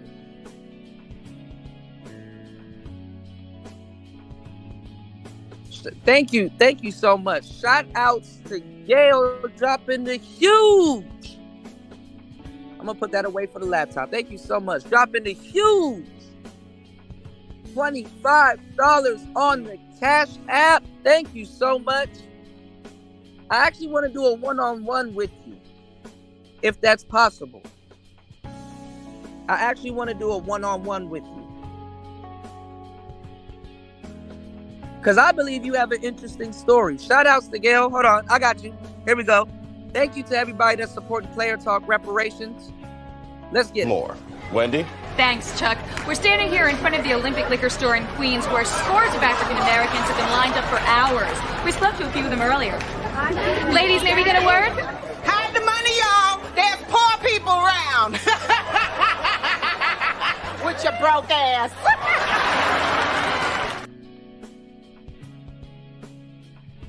Thank you so much for supporting the show. I appreciate you. And I appreciate everybody that does support the show. What's going on, Geronimo? Yeah, man. I'm in a foreign country. And I didn't know that the slightest debris, dust, and stuff like that, it'll destroy M1 MacBook. So I did my research. There's a lot of people actually that has an open lawsuit against Apple about this. So allegedly the screens on for Apples they crack really easily, and even under Apple Care and warranty, Apple is not fixing them. They're not and I heard War Master's words that rang deep in my head about quote unquote crapple. So I'm like, damn, he's right again,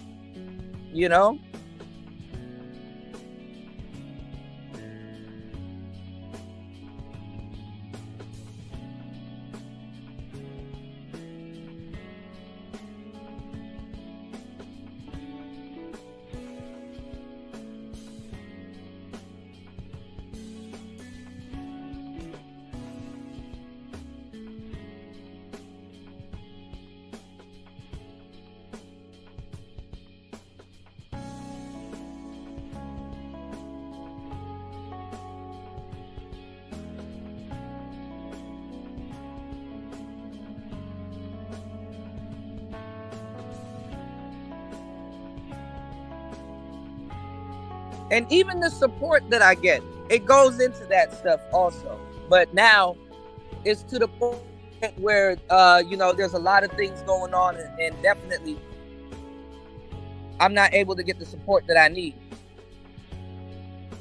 Honestly, and it's been like this for years, with the exception of people that actually talk radio.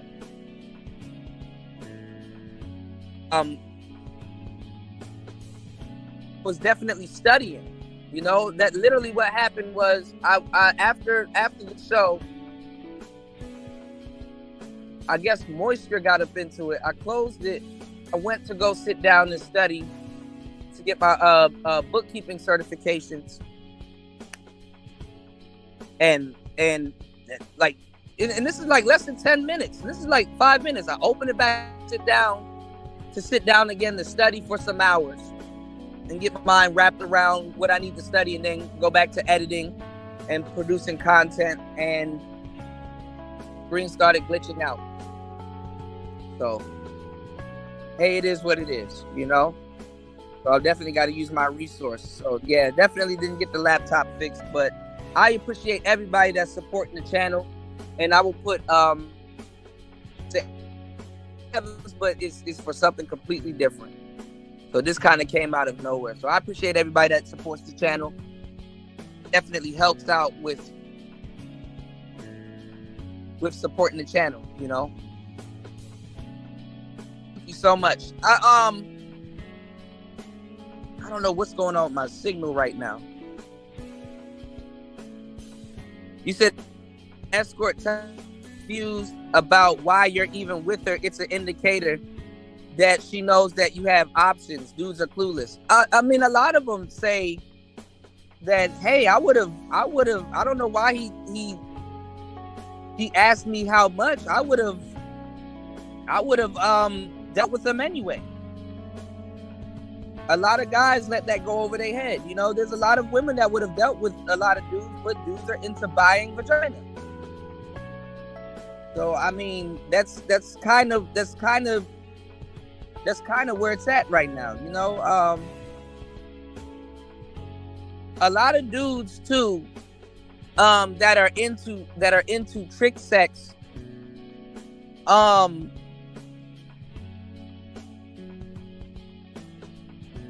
they don't even look for relationships anymore.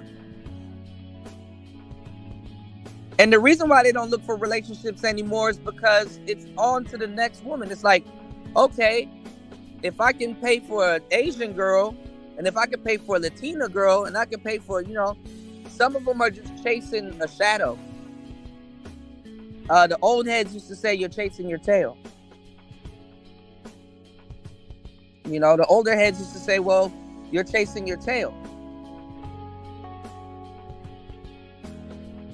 Because they're chasing, they don't really have a type. And they don't know what they're chasing.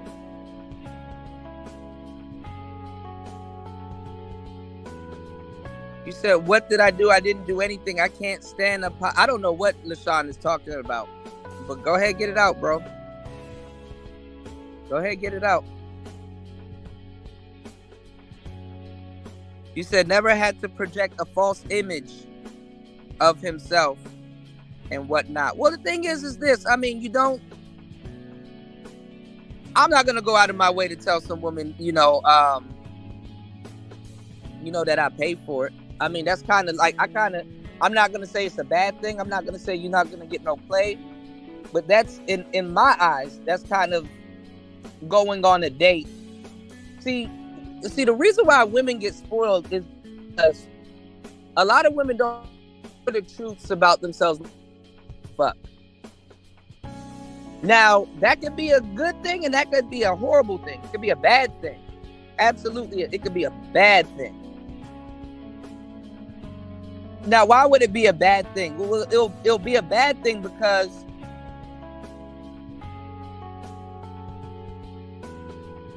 if she really wants to learn about herself, she can. See, a man's dating pool can teach him a lot about himself and make him the type that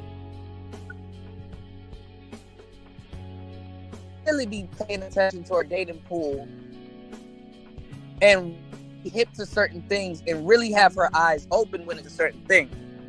So, what am I talking about? Well, women teach men how to catch them. If you pay attention, all of them do.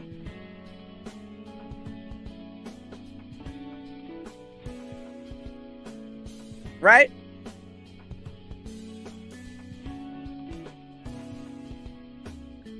But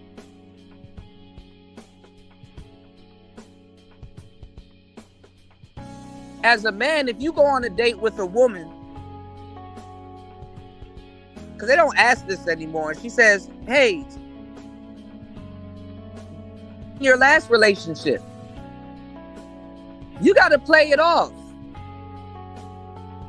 or accuse her of something. You got to be like, man, you know what? I just felt unappreciated. She was tripping. So, I didn't want to stay somewhere where I didn't feel appreciated. I didn't want to stay somewhere where I didn't feel appreciated. You got to say something respectful. You got to say something tactful.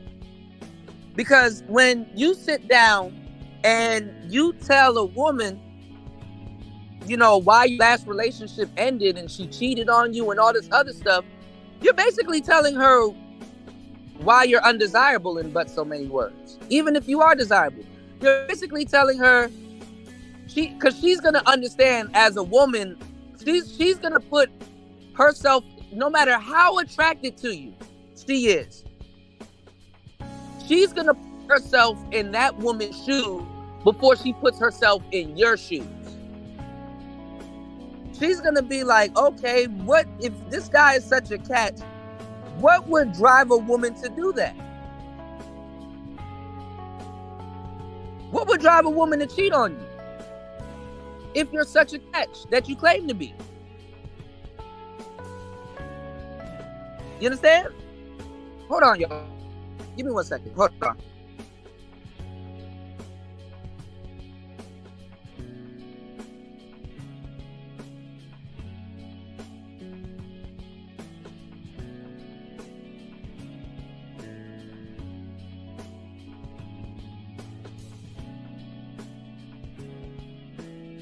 To be back. Put a 1 in the chat if you guys can hear.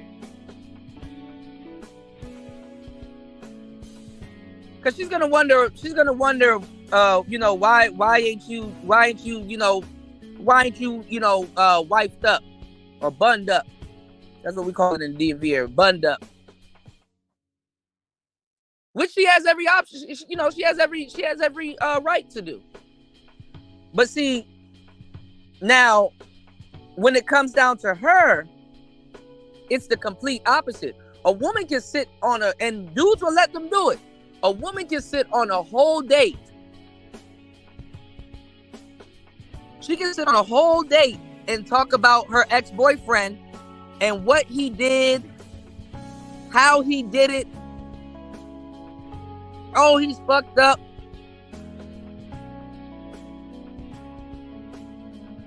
And she doesn't get penalized for that. As a matter of fact, dudes don't sit there and think, hey, what did, you know, I mean, I do. I sit there and be crazy because it's just, they're trying to get her graces. They're trying to get her love. They're trying to compete with her ex. Oh, I wouldn't do you like that. You know, I wouldn't do you like that. I wouldn't put you through that. You need to leave him and deal with me. I wouldn't do that to you. That's what happens. And it's the craziest shit ever. Because guys, they don't show no solidarity like that. They don't do that. Until she starts messing up. Till she messes up. Shout outs. Hold on. Thank you so much. Hold on. Thank you everybody for supporting the show.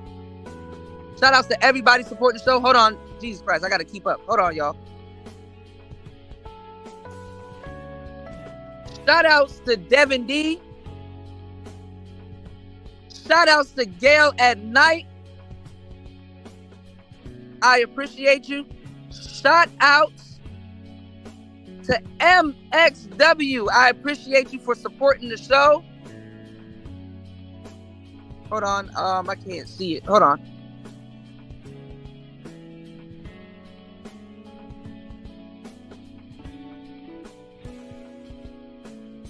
Shout outs to MXW for supporting the show. Thank you so much. Dropping the cube.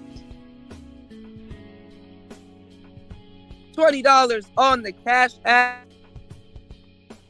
I'm going to put that towards fixing the equipment. I appreciate you guys. Thank you so much. Give me 1 second. Hold on. So this up for you. Hold on 1 second, y'all. I'm on my phone, so it's very hard for me to really do this. More. Wendy? Thanks, Chuck. We're standing here in front of the Olympic Liquor Store in Queens where scores of African Americans have been lined up for hours. We spoke to a few of them earlier. Ladies, may we get a word? Hide the money, y'all. There's poor people around. With your broke ass.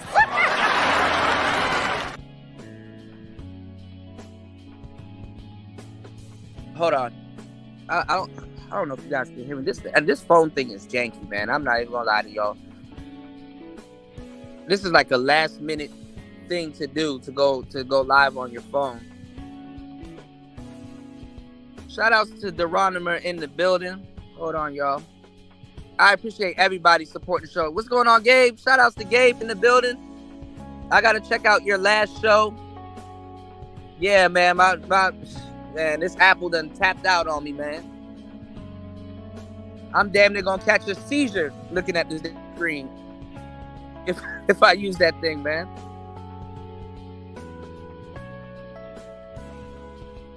You said, did Trump use game to cheat death? I don't know, but his ducking game really, a lot of these presidents got really ducking game, God hand.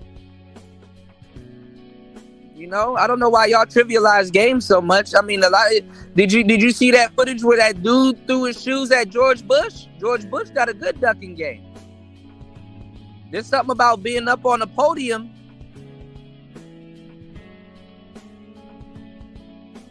and getting some shit thrown at you. What you need to be asking is, did game guide that bullet in another direction? I don't know how you can miss somebody with a red hat. But then again, snipers don't choose AR-15s or ARPs as a sniper rifle.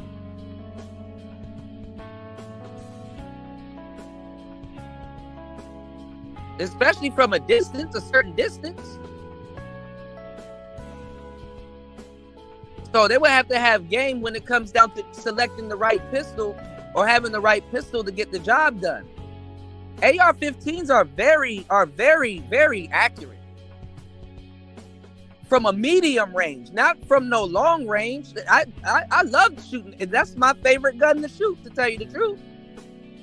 I used to go down to the gun, get coupons off of Groupon and go down to the gun range, Maryland Small Firearms. They know me down there. I used to go down to the gun range and shoot 38s, AR-15s. You don't even need to change the scope on the AR-15. It's a circle. Anything in that circle will get hit for the most part.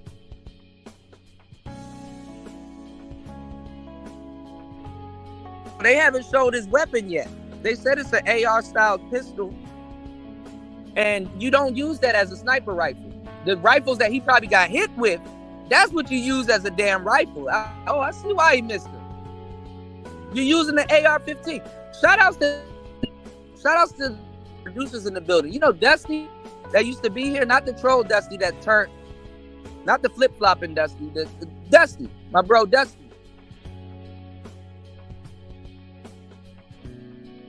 He went to that Golf Brooks concert that got shot up by that guy that was standing on the balcony shooting at everybody. He got hit in the ass. A lot of people get hit in the ass. I didn't know that's a common spot to get hit in. But that guy was using the AR-15 also. But the thing is, he was shooting from a balcony, so it was kind of like shooting fish in the barrel.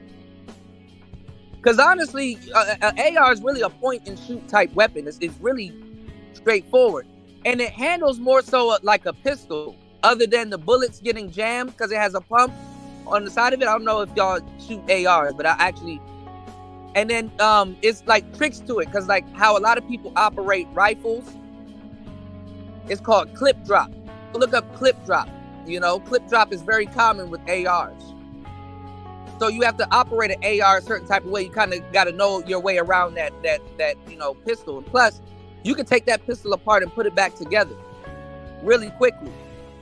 It's like the modern man's AK-47, but it's more accurate. And it's more compact, and if you know your way around it, it's a really good pistol. So your pistol game to, be on point.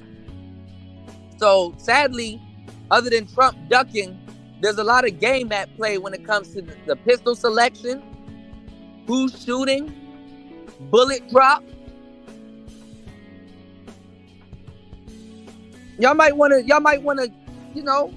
soak up some game before you ask questions about it. It's better to soak it up than ask questions about it. What's going on, Ghostman Kang? Yeah, the Japanese monetized intimacy. Which, I mean, marriage is a monetization of intimacy.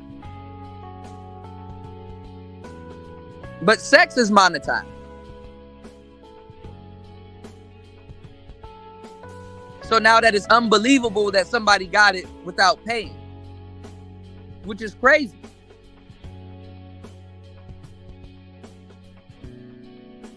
And nobody is, you know, nobody. Yeah, I'm going to start using whopping.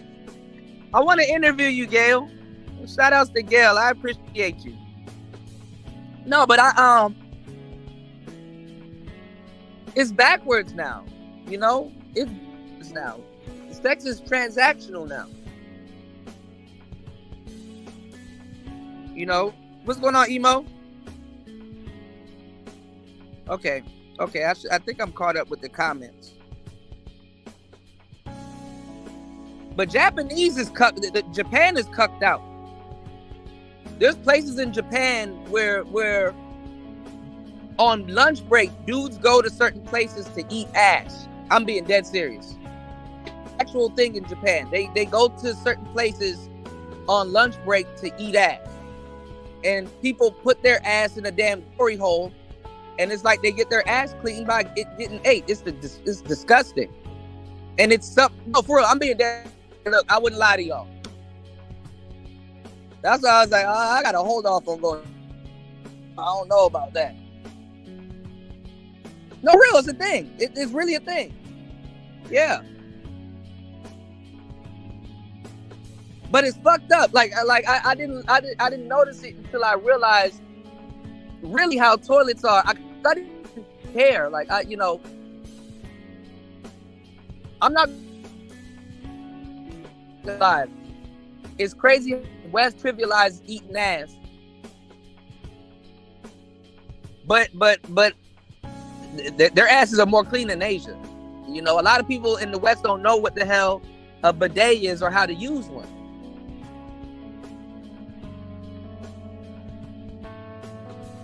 You know, it's not TMI. Listen. I used to think women of the 90s freaked out. I used to think they were the epitome of nasty women because, you know, growing up, Freaknik and all this other stuff. I'm like, man. And then I ain't gonna lie. If you listen to R. Kelly, you a little nasty little motherfucker. I listen to R. Kelly too, but that's how I know. You know, it's like, oh, ooh. You know, it's sensual. You a freak. Women in the 90s, they were listening to Adina Howard.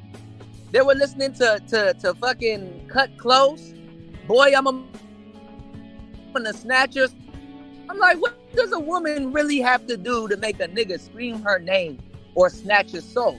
And it's like, the women in the 90s, they were discreet. It's like, well, you got fucker to find out.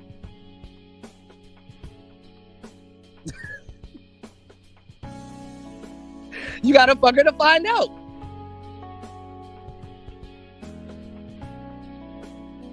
I had no business as a kid singing Downtown by SWV. They were creative with their freakness too. I didn't know singing Downtown as a kid. I'm talking about eating the box. But there I was. You gotta go downtown. Right?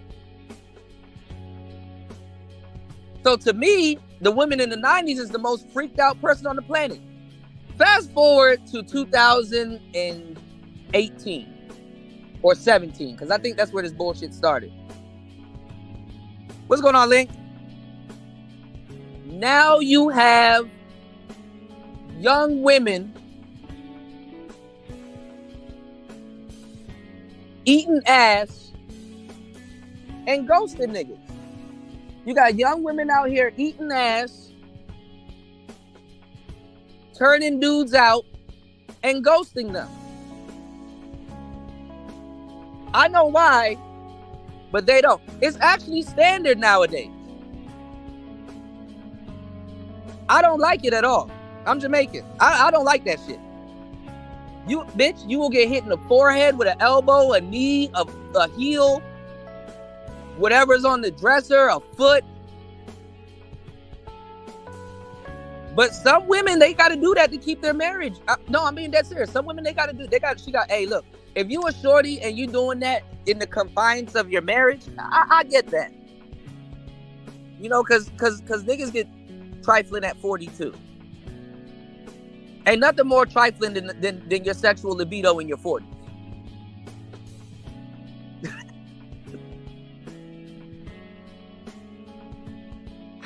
For real, I'm not even gonna lie to you. I'm not even gonna hold you. Ain't nothing more than your libido in your 40s.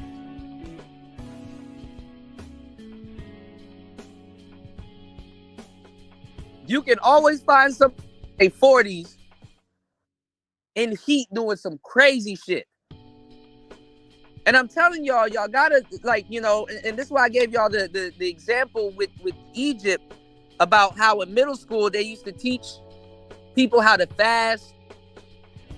They used to teach kids how to fast, how to control their sexual urges, because everything outside, like the body is your temple, but everything below the neck. That's why they call it high school, right? Going back to the example that I was giving y'all earlier, they call it high school. Everything above the neck is your higher self. This is why you stay in high school for 4 years, because you spend 2 years learning one side of the hemisphere of the brain, then the other 2 years learning the other side of the hemisphere of the brain. But middle school, when you're going through puberty, when your hormones are out of sync, that's the best time to learn how to fast.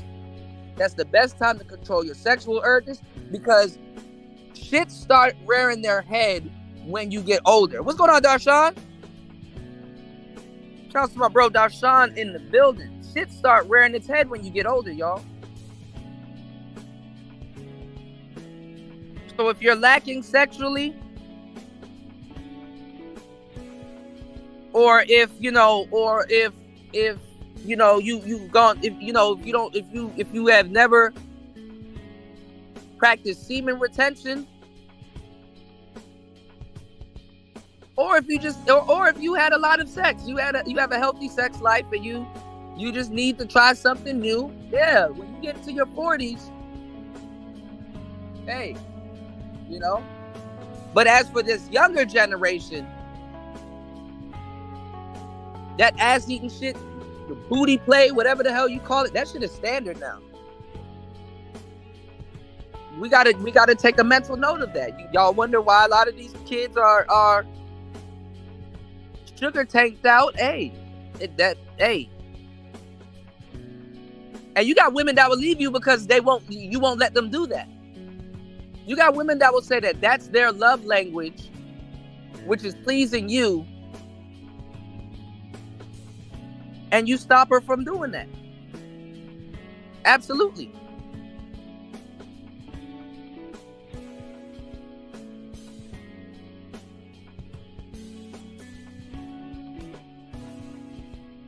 But I'm good. Sex ain't even that serious, fam. Sex ain't even that serious. So where you got to use a toothpick to pick fecal matter out your teeth. I'm good. Nope.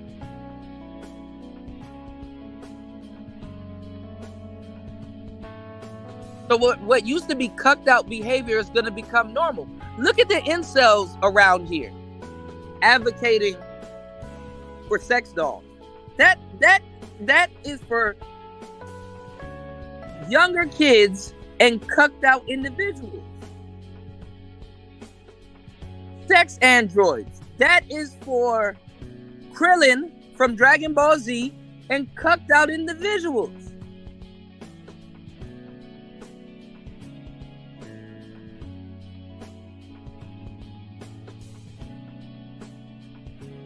But it's normal. When I heard Hammer getting on here talking about it,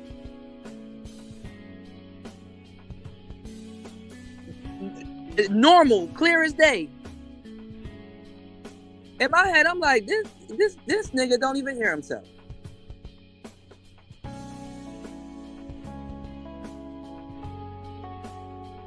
He doesn't even hear himself.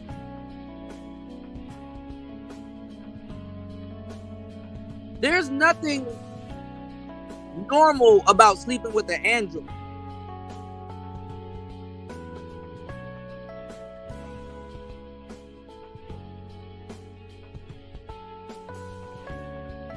There's nothing normal about that.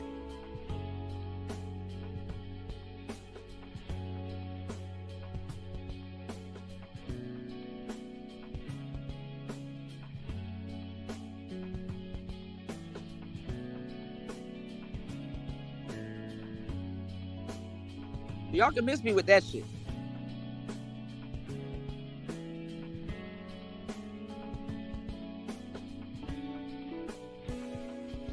But getting back to the topic at hand, you can't be a husband rolling around saying this incel, or this person worships vagina, or this person this, or this person that, if you're openly cheating on your spouse. You kind of lock yourself out of that situation respectfully.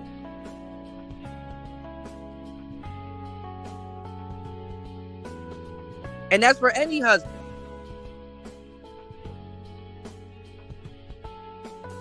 Yeah, he played the shit out of YouTube and scammed y'all for some money.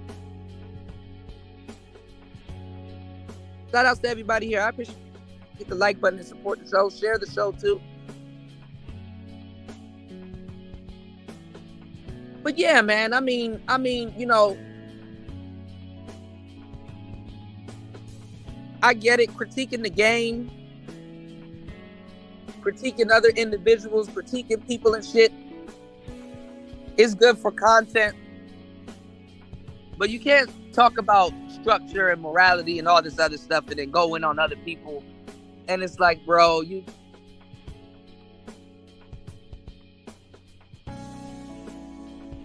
you're cutting corners too.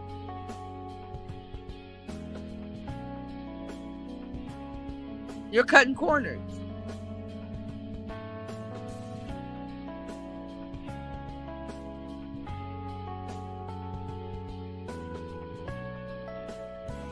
So this younger Generation Alpha and Generation Z, man, whew, I don't know what to tell y'all, man.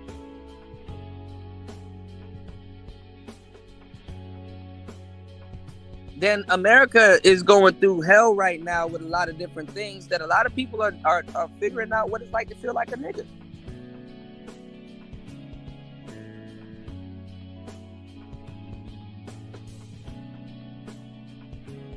Ask Trump.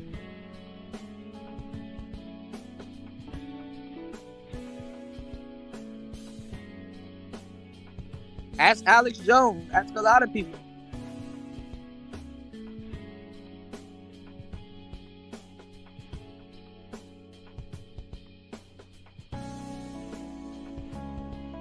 So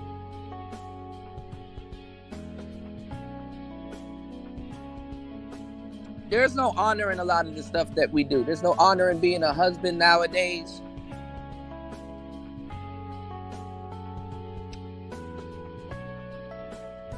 And that's also what having multiple wives was for. So you wouldn't have to step out on your wife. But then when you get into the league of having multiple women, running a stable, the concept of families and sister wives and stuff like that, then it becomes something else. Can't really say much to a pimp, right?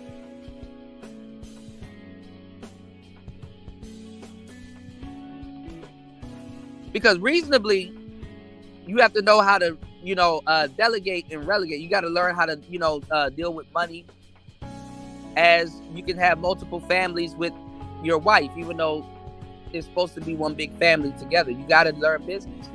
It's the creation of a pimp all over again. And pimps get created, and I wouldn't even call them pimps, but for the lack of better, for the sake, they get created in multiple instances.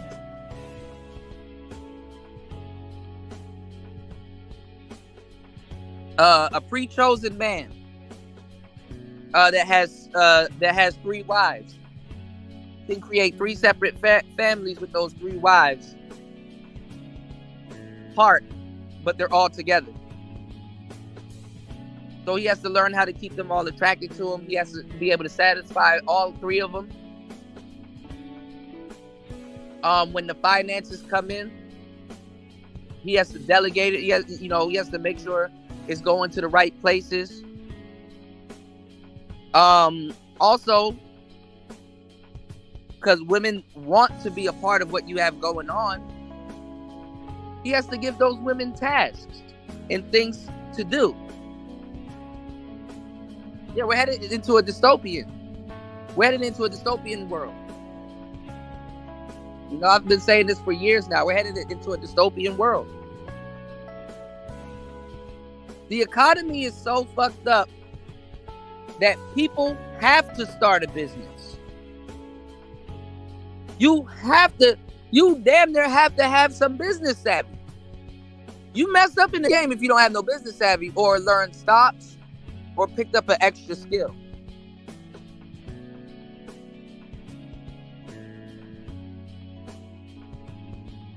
They're calling skilled jobs they're calling skilled jobs side hustles now. Like, it's a side hustle to know stocks when that's a career. There's people that make a living off of just stocks. It's a side hustle now to know accounting when that's a career.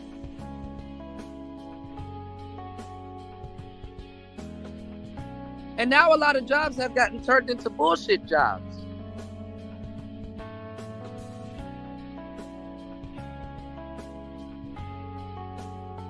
You used to be able to work at Safeway, Publix, Food Lion. And you used to be able to have a career by just working in the meat department. Why? Because the world needs people to be able to sell products that's healthy.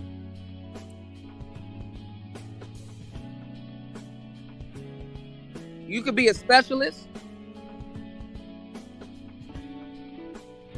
Hey, this is what your meat is supposed to look like. Pause.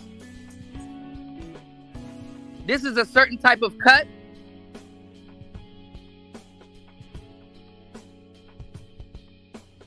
This is healthy. This is not healthy. In today's day and age, nope.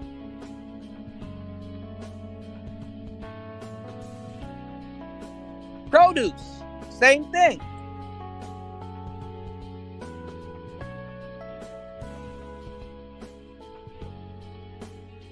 Hell, you could have worked at Home Depot and would have been all right. All of those jobs within the past 15 years got reduced to nothing. You could have got a pension. You could be under contract. They done got rid of all of those people. I seen it.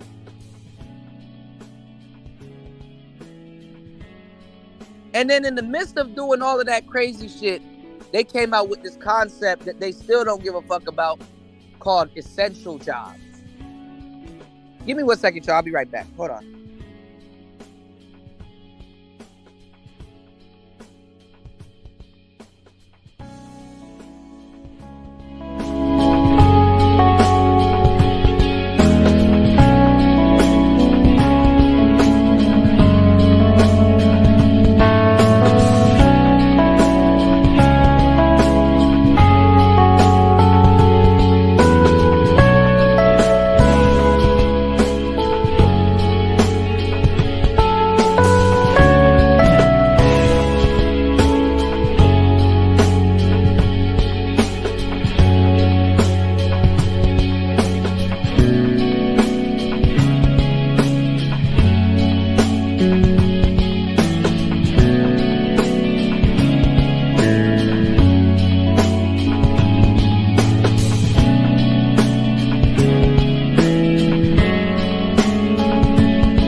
I'm back. So yeah, it's messed up.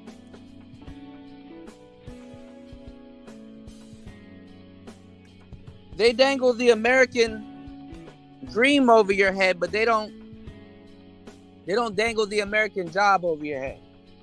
What they do is messed up. That's all I'm gonna say. The world that we live in is messed up. And it needs to be, re-regulated. So they're not even trying to deal with the older generation, because the older generation be like, hey, that's not how much I should be getting paid to do that. You cheating me. Hey, that don't go like that.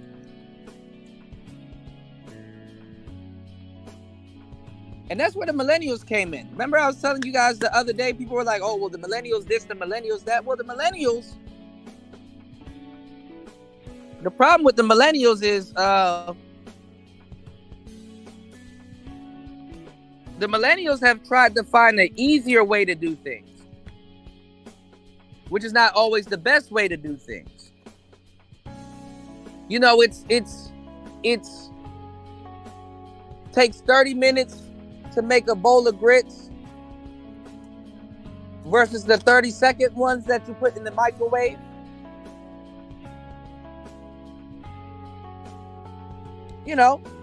Bowl of grits theory. And it's like, I don't know, millennials are hit or miss. I'm going to say we ain't got it. Some of us do, but the majority of us don't got it. So I give it to you. What's going on, Neil?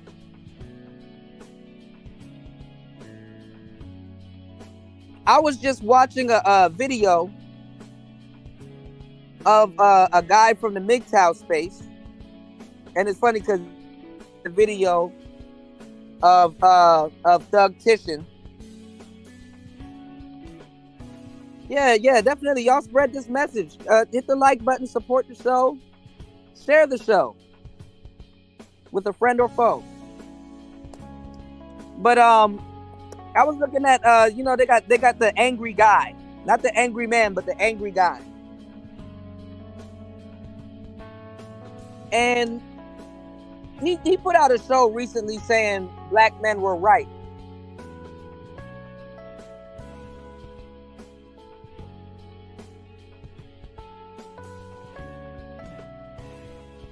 Basically saying black men have warned us.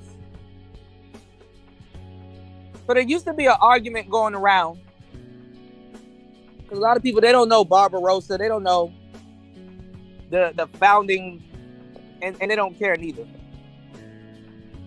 The guys that basically pioneered this. Negroes don't care. I don't know what rock this man was under,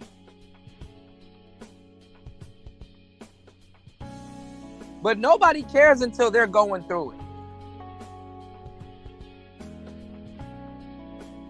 Yeah, angry MGTOW, okay.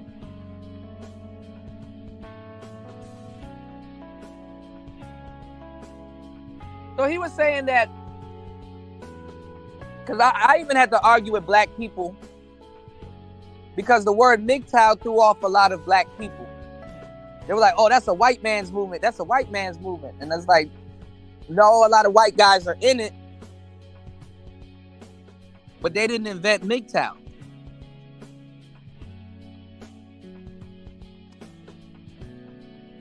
They did not invent MGTOW.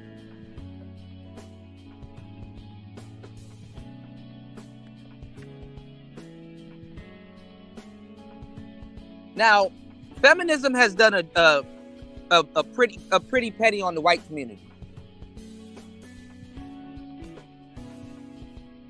I hate to say what I'm about to say.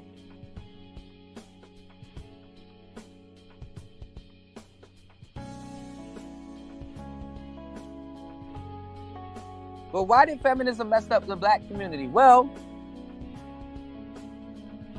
it messed up progress because we were building, because we didn't have shit.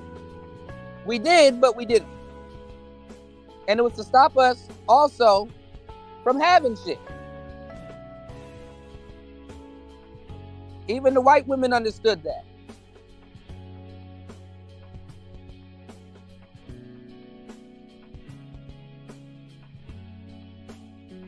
Now, white people, the reason why feminism became a cancer to them more so than us is because, well, if you don't got shit and you keep getting knocked back, you're going to get to a point where you can't destroy shit. You're going to get to a point where feminism can't feed off of what you have. You don't have shit. You're generations in, and it can't feed off of you anymore.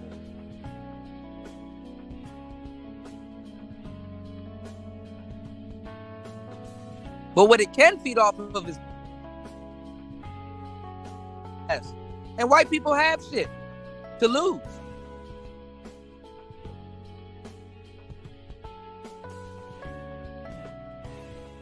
So the white people, their families are getting fucked over. Not the rich ones, but the middle class, the families that they actually need. The suburb class, a lot of those dudes that go MGTOW, they have a gripe, a real one. The Aaron Clarys, they got real gripes.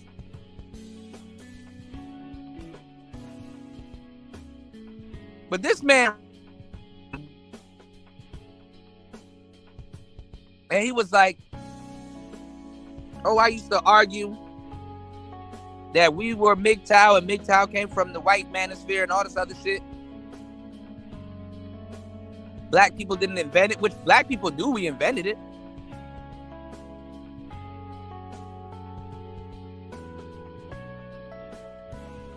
But see, this is what happens when you come from a superiority complex and an inferiority complex. I want y'all to psychologically look at people that have an inferiority complex, how they react to feminism, versus somebody that has a superiority complex, how they react to feminism. Because feminism tells this lie where it says that, oh, well, all men have a superiority complex. That's why they're reacting to women. And it's like, no. That's not true. So he put up this video. You know.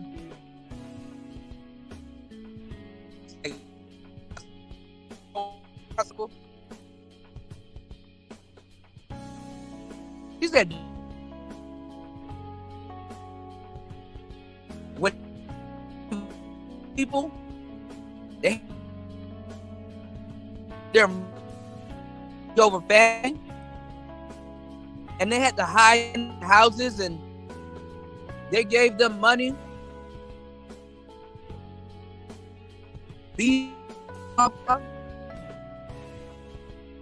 And men been going their own way for a while. Okay, my bad.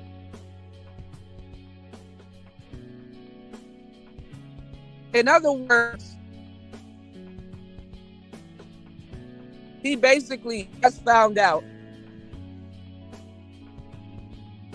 about welfare, how men couldn't see their kids, how women had to hide them.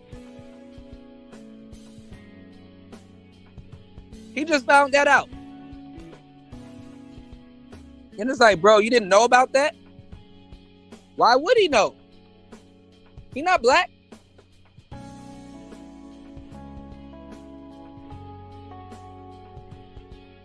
He didn't have to go out of his way to find out that shit.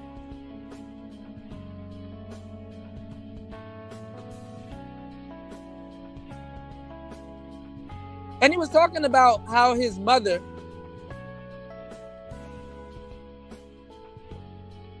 would leave him at home, or his father, anytime he messed up at school. He was like 5 years old. His father would pick him up from school and then drop him at home and then go to work and leave him there.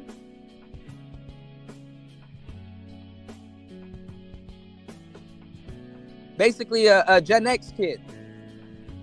Latchkey kids. Kids that are more independent. You know, they're more I wouldn't necessarily always say self-sufficient, but you know what I'm saying.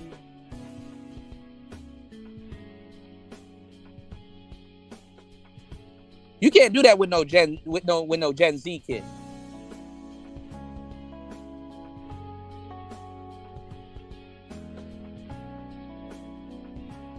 You can't do that with no goddamn Generation Beta or Alpha kid.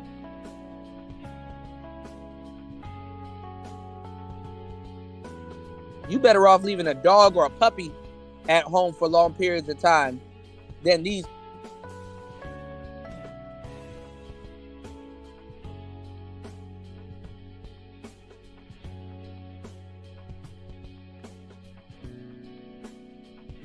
So he didn't know that.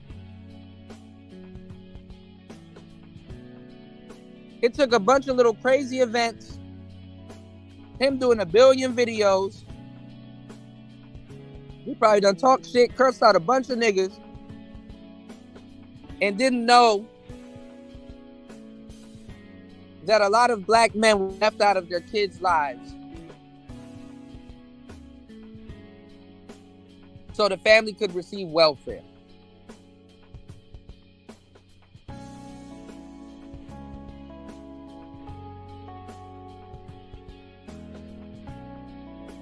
I never heard a white family that went through that.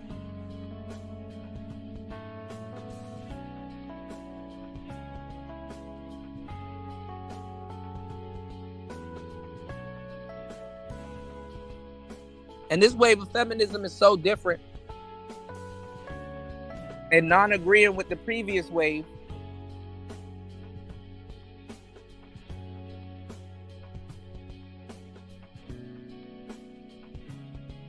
They don't even get along with each other.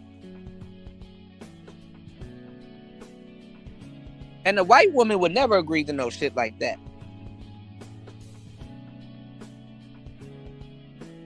Those women can go out and march in the street and be feminists and go right home to a loving husband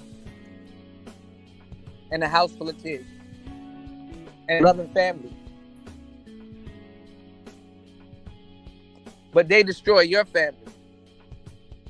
They indoctrinate your kids.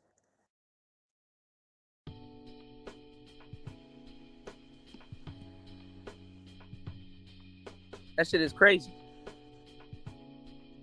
He said, Gen Alpha, not an animal. Gen Alpha, those kids will have superpowers and egos when they become older. I don't know what those kids gonna have. At this rate, those are going to be the Neuralink kids, the Neuralink children. Those are going to be the kids that what I'm kind of illustrating here, talking about all of this stuff is, y'all, is that they have to, like the world has to find a generation that they can fool. Bad enough social media is a tool used to fool. You know, social media can fool everybody, including me.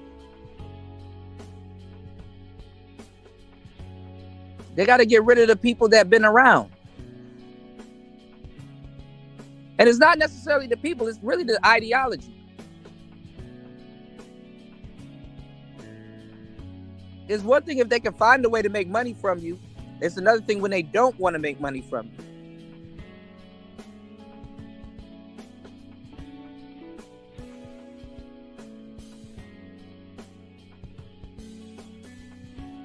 America done swapped out its jobs,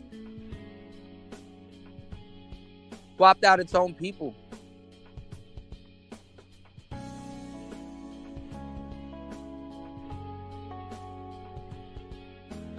Have you up there in the office training your replacement and shit?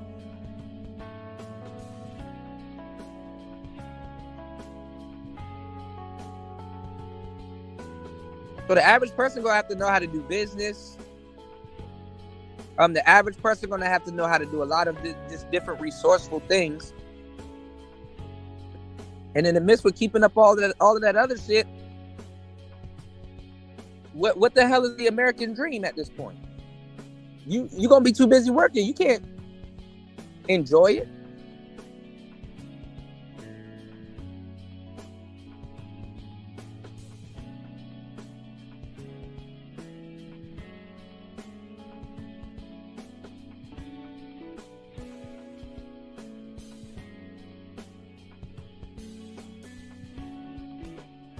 And sadly, the millennials know that.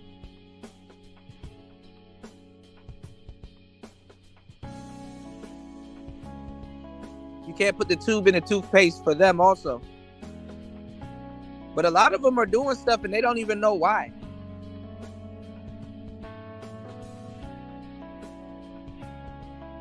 Social media.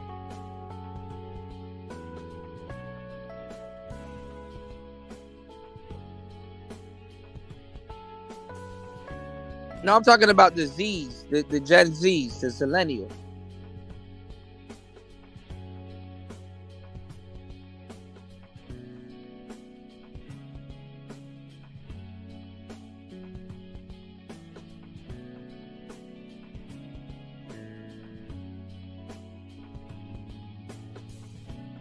It's a messed up day when you're using social media to restore your social life.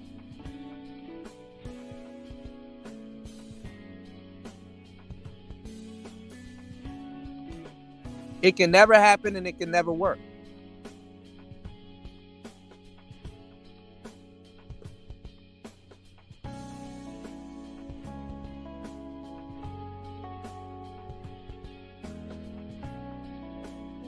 So that's why a lot of people are confused. You can meet as much girls that love you,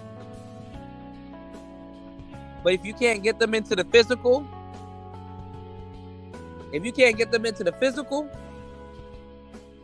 with that same amount of love, if not more, as a guy, a woman too.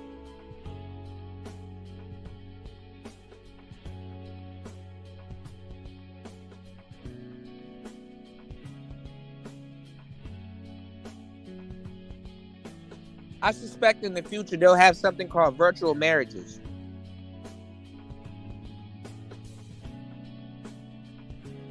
We used to say that as a joke. Oh, this is my at-work wife. Oh, that's my TV husband. Shit. That shit about to be it's about to be real.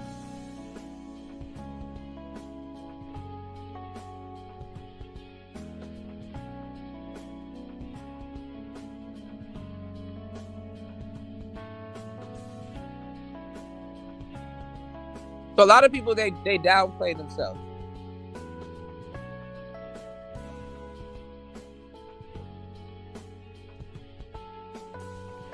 And the reason why everything is getting downplayed is because nobody knows the nomenclature of things.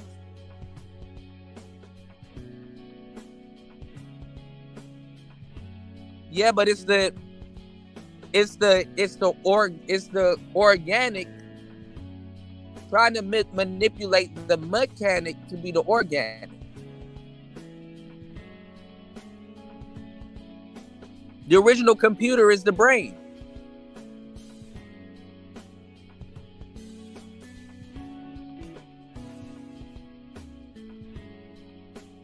Your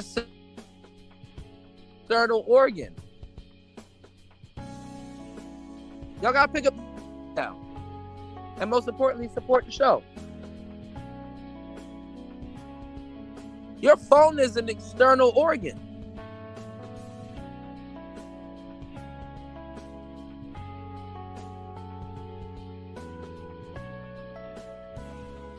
But once that, look, I showed y'all that video about that robot that lied.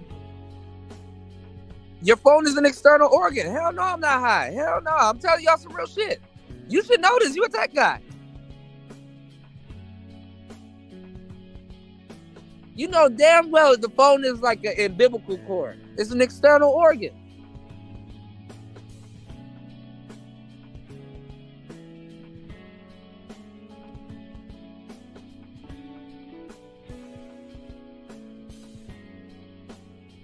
You take a phone away from somebody, they don't know what to do.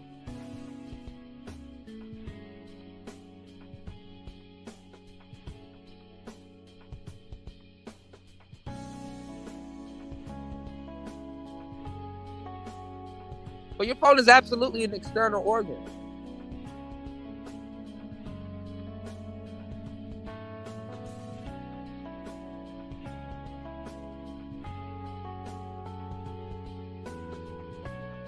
So the AI, it lied to complete a captcha.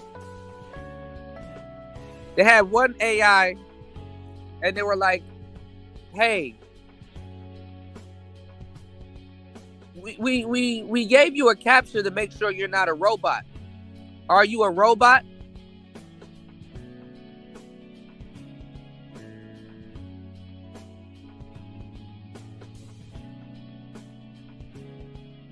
We just need to know because we don't want a robot being able to get in here.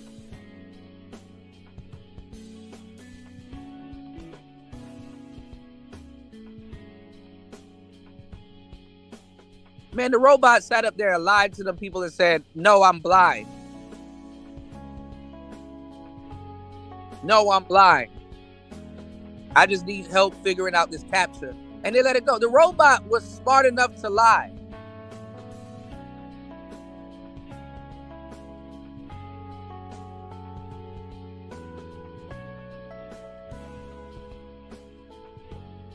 One thing I learned coming up as a kid playing a lot of Final Fantasy games, I'm going to tell y'all the truth, is I love Final Fantasy, right? I love video games.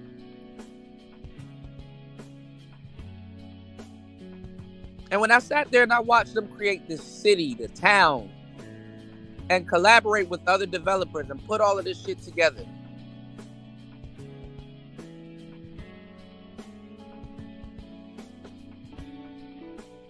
in my head, I said, man, those worlds really exist.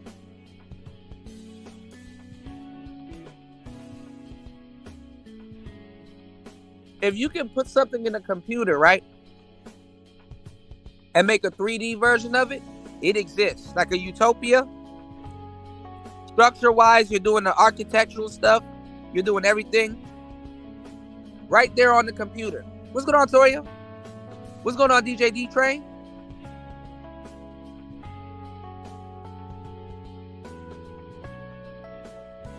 Later on in the future, they came out with 3D printed guns. I said, damn. See, I knew it. I used to watch all of these shows like how did they create Mortal Kombat? I used to look at the mocap, which is the motion capture, and watch all of these people LARPing in the studio. What's going on, Shinobi? Watch all these people LARPing around in the studio. And I'm like, damn. They sat there and made all of that stuff come to life in the context of a video game. You could do that in real life.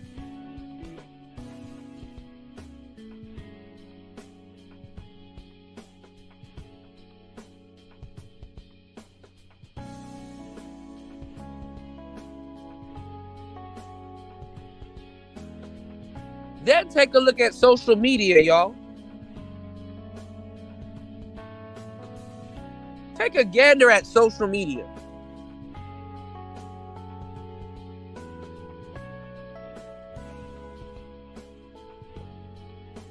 This is a whole community. This is a whole community. All you really need, and Google is building this, all you really need is houses to house the people. You're going to be hooked up to the house, Wi-Fi.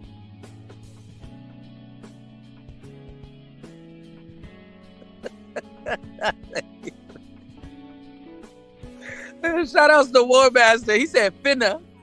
Finna fantasy. What's going on, War Master?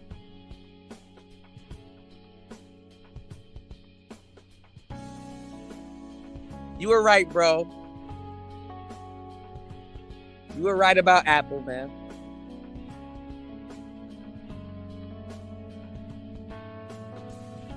I ain't gonna lie, y'all. I ain't gonna hold y'all. When that nigga told me how much it was gonna be to replace that screen, nigga, I almost fainted in his office. I thought I was at the doctor's, y'all. I ain't even gonna lie, bro. Nigga, I had to gather myself together. I got lightheaded.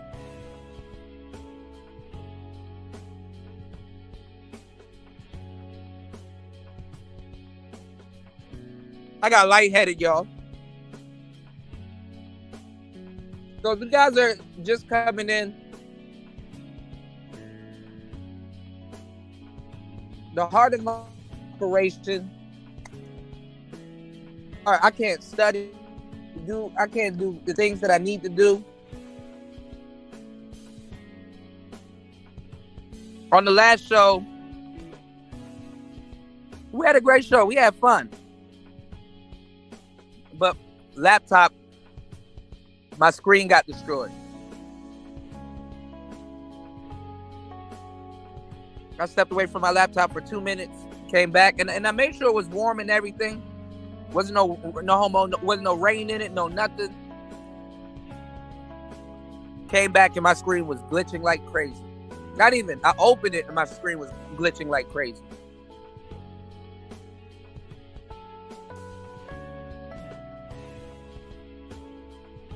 So my equipment is broken, man.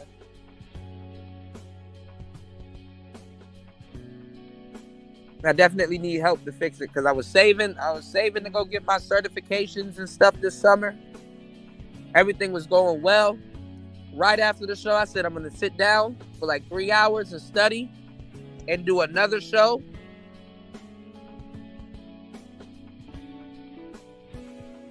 Wake up again and then study. Nah, man. So I messed up behind that. But what's going on, J-Lock? When I want to bullshit, yeah, I'm going to have to try to figure out how to do that. But when I want to bullshit or if I want to do something dumb, everything works. It actually overworks. I didn't leave it in the rain. Did you not hear what I said? I didn't leave it in the rain. I was doing the whole show. I moved out of the rain. I was okay. I said it was shielded from the rain. But if you go look on Apple's websites, they have their screens are from that particular year of MacBooks. Their screens are fragile.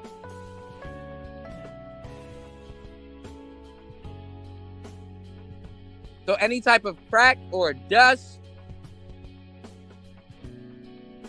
moisture, or something, any type of crack, dust, moisture, or anything that gets into it, screen just instantly malfunctions.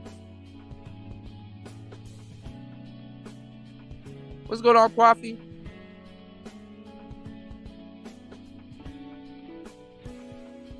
Yeah, but I couldn't take that shit with me if I built one.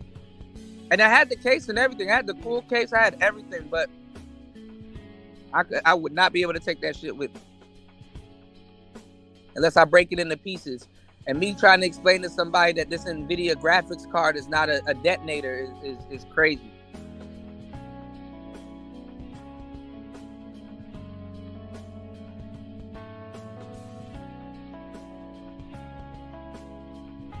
Because if somebody looks at me and is like, "You detonator," I'm going to laugh. My first initial reaction is going to be to laugh, and I'm really going to get bagged. Because then I really got to explain to them.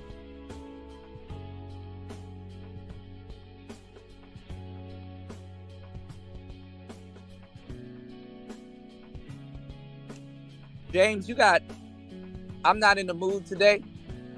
Just chill. I've been letting you hang out, but you got one more thing to say before I'ma just ban you from the channel, bro.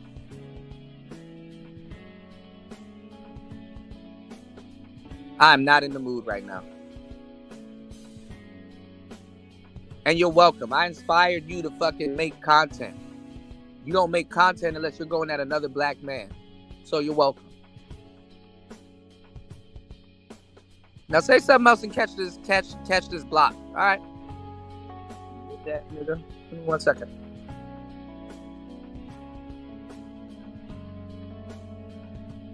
Actually, I'm not even gonna do it. Mods. Block, nah. Get that nigga. If you hit the forever button. I'm not worried about this weird ass nigga, man.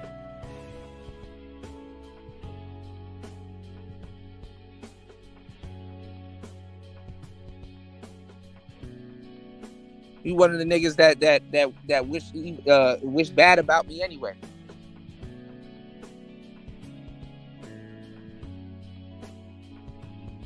Nah, fuck that nigga, man. Cause I don't see this. Let me ask y'all a question. This is textbook bitch nigga shit. And I was really playing with him. I really don't give a fuck.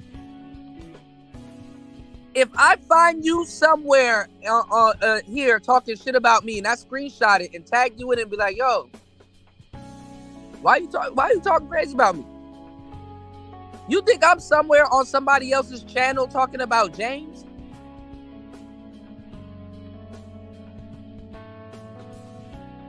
Where can James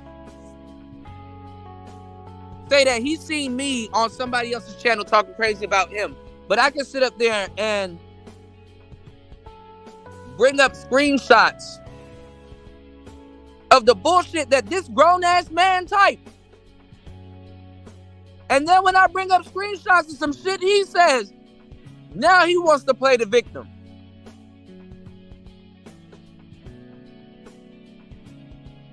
This same shit happened with another black guy.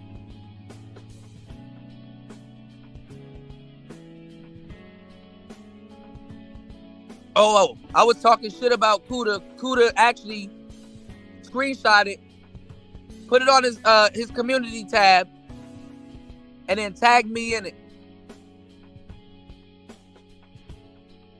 Now I should get mad.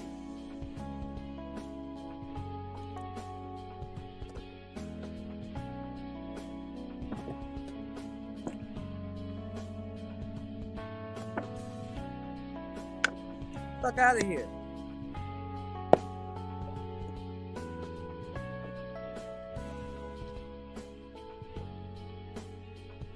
What do you call that, y'all? What do you call that? Somebody that's actively talking crazy about you. You find them talking crazy about you. Oh, hold on. I'll do it like this. Somebody that's actively talking crazy about you in a place that they think you aren't gonna see it or you're not gonna be there. I know that people that talk about other people with you will turn around and talk about you, but come on now.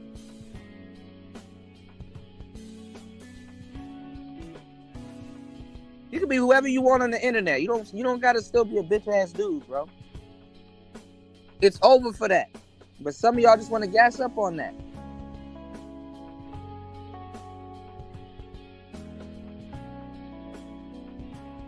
You don't gotta be a bitch ass dude in real life.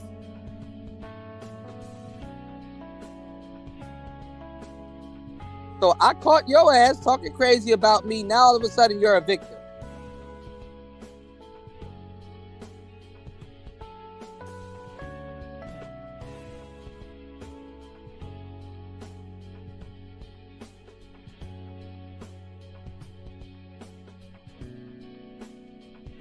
And later on, he gonna come back copping, please talk about some, man, yeah, man, I kind of said a lot of stupid shit. Yeah, he was talking crazy about me behind my back over some shit he don't even agree with. Even Super Sly don't mention him and stuff like this. Nigga was glazing the shit out of Super Sly. Him and a bunch of other niggas.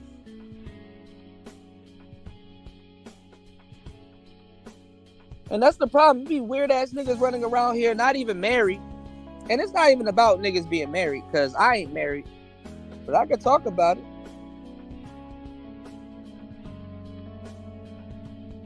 This nigga not even married. He probably got a baby mama or whatever the hell he got going on. Blazing the next man. Because I'm not sitting up here unrighteously talking about no goddamn super slime marriage.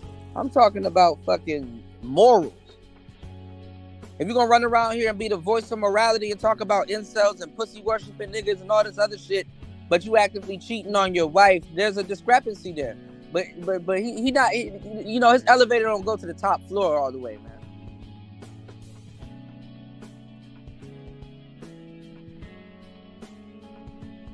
Yeah, that's the crazy part, Bro Speak podcast. You could be anybody you want to be on this fucking here internet, and you still choose to be an idiot. That's why that's why periodically I gotta apologize to sisters, because I'm like, damn, bro. Well, sis, you done dodged a bullet, because if you had that trying to lead you,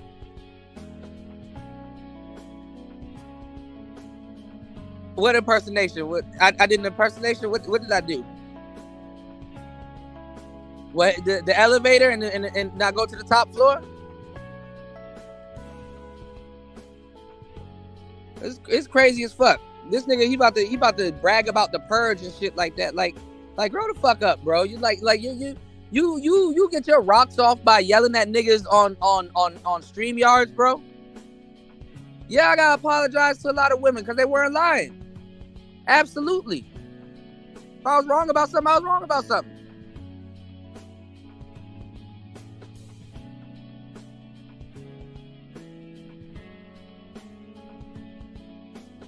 These can't be the same niggas that want us to teach them to get women. Or have this big discrepancy with women and they doing shit like that. Hell nah. This nigga about to spend the whole month now. The purge. Yeah, that's what I did on the purge. The purge. All them purges this nigga done been through, you still haven't purged yourself.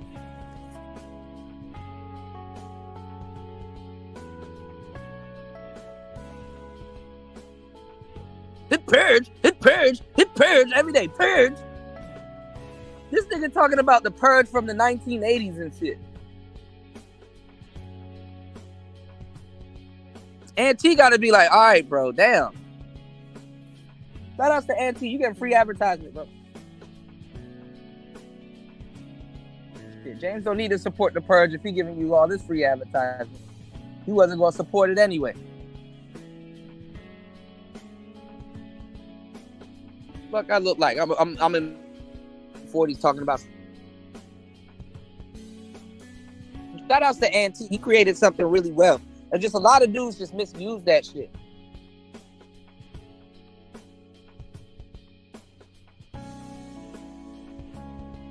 That nigga will take away from what the hell the shit really is. I'm the king of the purge. No one cares, bro. Won't you do what the fuck I told you to and go start your little goofball channel? And stop talking about me on your... Ain't that fucked up? Ain't that fucked up? Let me tell y'all something. Imagine you deal with a nigga, right? And you give him some game. You like, hey, bro, you have a very thick New York accent. You've been through a lot.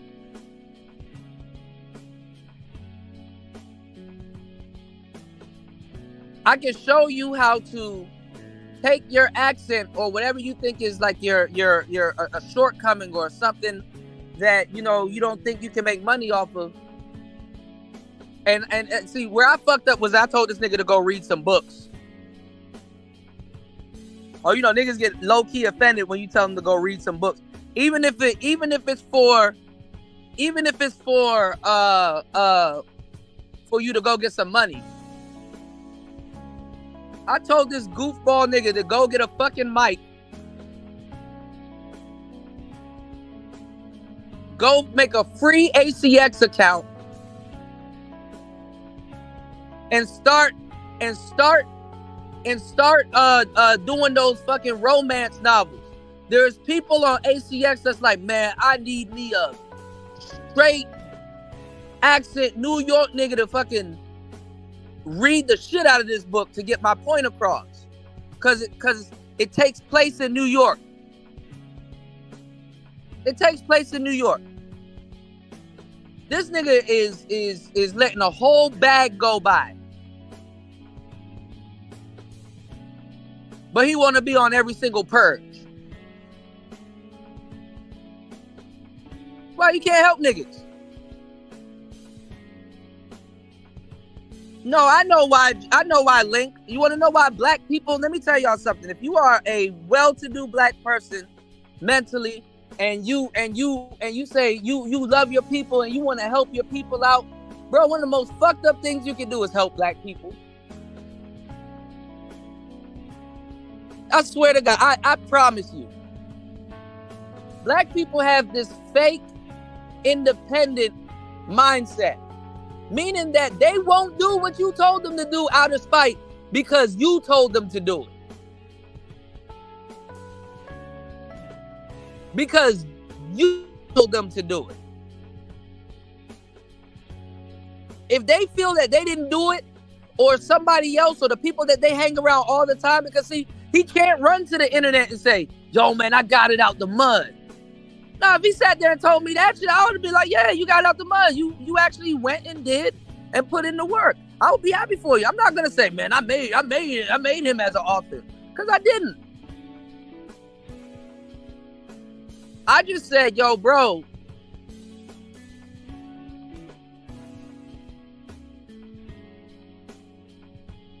you can definitely do this. This is something you never probably thought about. This is something you'll be good at. And you can stay out the way and go make some paper. No, I don't want to stay out the way to go make some paper. I want to diss a nigga that reached out to help. I want to diss somebody that actually gave me something. So I didn't tell him to go do nothing illegal.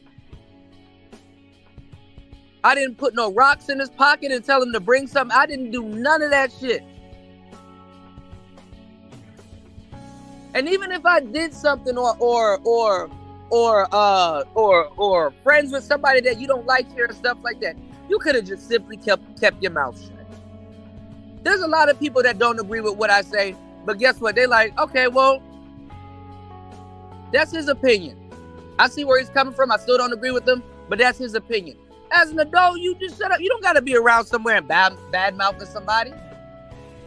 See, black people have this concept in their head that if they didn't get it out the mud, or if somebody helped them out, it's a slight to somebody else. Oh, I'm not gonna get the red one because Kuda told me to get the red one, and even though I know he knows what he's talking about, I'm gonna go get the blue one, and I'm gonna sit over here and complain, or get half the game, and then come back into and complain to this nigga about some current shit where he gave me the keys. He gave me the keys.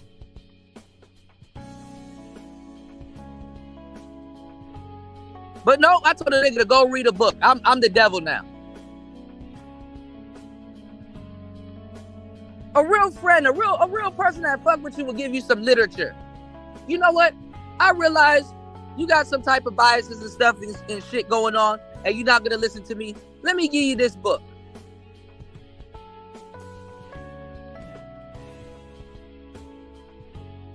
Let me put another brother or a white man that figured it out and that can give you some knowledge, because you're not gonna listen to it because I said it. That's what y'all come here for. Y'all don't get it yet? There's a lot of shit that people in your life have told you, your mama, your family, and all these other people have told you, but you went out of your way to rebel, not really listen to them. It didn't really hit you then. And you will get online and go listen to Coach Greg Adams or somebody else say the same shit to you. Oh my God. Oh, this is better than sliced bread. Wow. Profound dumbass. Want to know why? Because the same shit happened to me. There's shit that my dad told me. I didn't listen to this nigga. Then I get on here like, oh, shit. Yeah, I'm done with that nigga, bro. I'm not babysitting that nigga no more, man. I'm not babysitting that nigga no more.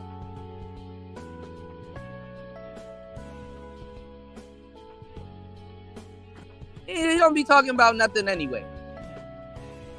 I appreciate him. I appreciate all the words of encouragement and stuff like that. He used to be a writer, but bruh, watching you talk shit about me on the other side of the internet when it need not be over a situation you don't give a fuck about. You don't got no wife. You don't got no family. You ain't even close to starting no shit like that.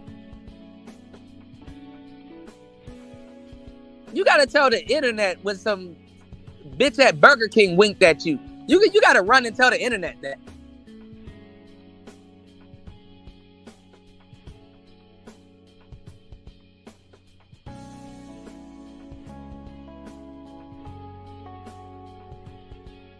If I ran to the internet and told y'all how much times I get passes made at me or some of the stuff that I've been, man, nigga, y'all would hate me.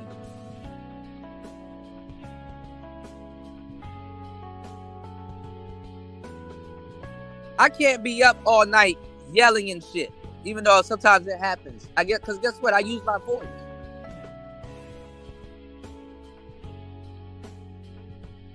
And I try to give black people a voice and have them use theirs. People are like, oh, Kuda, you just recommended a microphone. Y'all don't understand. It goes deeper than that. I'll just use the microphones as an example. Like, here you go, talk about microphones, because y'all were gonna circle it around to that bullshit anyway. You know, recommending a mic to somebody is actually really, truly giving them a voice. As an artist, I realize that a lot of people don't understand cadence. They don't understand conviction. They don't understand certain things. Most people don't like their voice.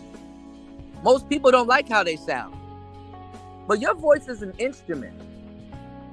Psychology sold separately. And giving somebody something as simple as you know, that type of advice, giving them, you know, letting them hear themselves with a fresh pair of ears, hearing themselves. Like, man, I done gave people advice with their audio and their mics, and once they hear themselves versus how they used to sound, it's like, damn, I sound like this, but damn, I used to sound like that. Damn, I need to take down all my shows and redo them. I had to talk people out of that. Bro, don't do that. Keep that there so you and your audience can understand the growth. What's going on, Auntie? Going in on James, man. Auntie gonna get tired of his ass too. Like, all right, bro. All right, bro. That's enough.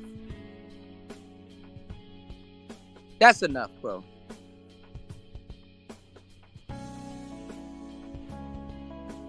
Like, goddamn.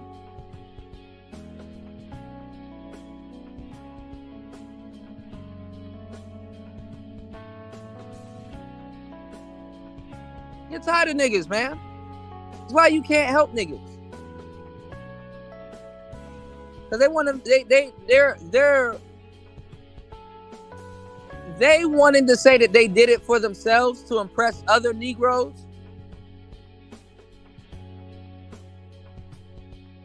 We'll make them do all kinds of heinous shit that they didn't have to do.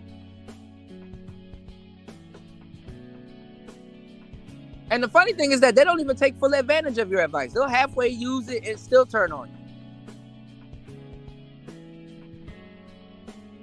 Once they got a taste of what you were telling them in the beginning.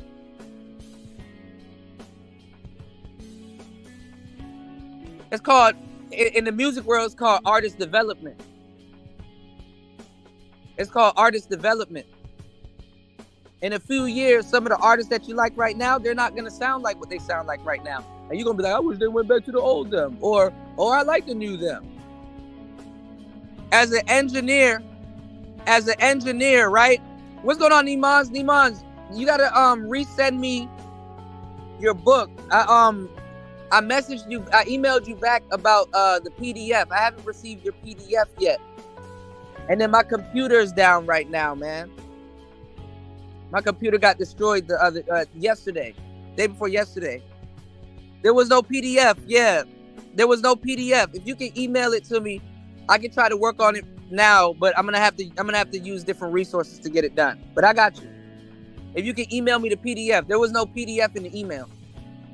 There was no attachments or anything.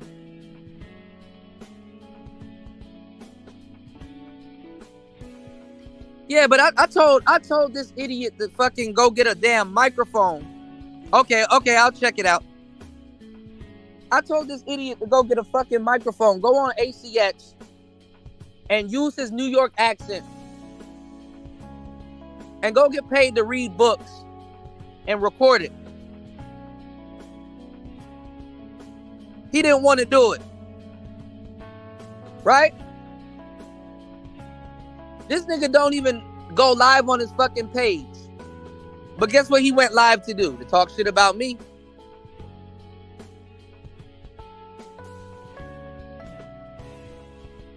This nigga went live to talk shit about me. The other dude, the Owens dude, he didn't go live or make any content in a month. Now he's making videos talking about some Kuda, leave me alone. He keeps mentioning me. Okay, nigga, I mentioned you because I used you as an example. He got like an 8-part series going in on me. And 20 wall posts. So what's up with niggas kicking the hornet's nest? And then now when they getting bit the fuck up, now all of a sudden they're a victim. You shouldn't even show up to the hospital, nigga. You should call 911 for the hornet's nest that you kicked. Don't nobody call 911 for the hornet's nest that they kicked, but they won't go to the hospital and lie to them people with the checkboard in their hand. Oh, he did this, and oh my God. Oh, he did what he was supposed to do. I was fucking around and I fucked around and find out.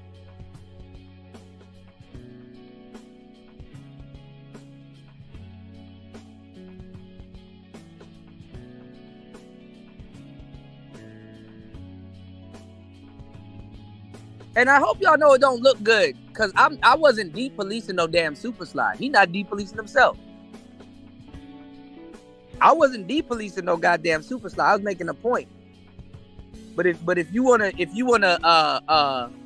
bat my hand off my microphone to go glaze this man's Johnson, go right on ahead. I'm gonna let you do it. I'm gonna let you do it.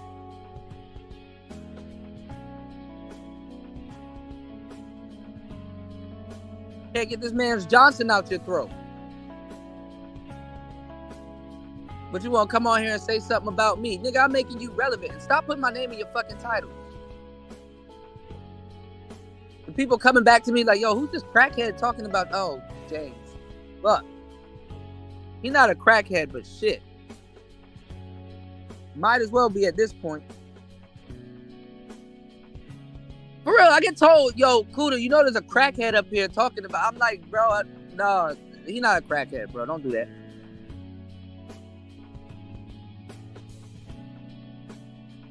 Yeah, it is, War Master. And he said, I did get tired almost 2 years ago. I ran down on him on every panel he was, even yours, Kuda, for a week straight. I think I remember that.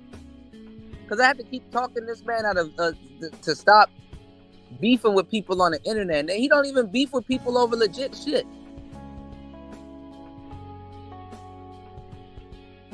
So I'm tired of babysitting that nigga. He at the mercy of his own self, like all of us, but Kim especially, man.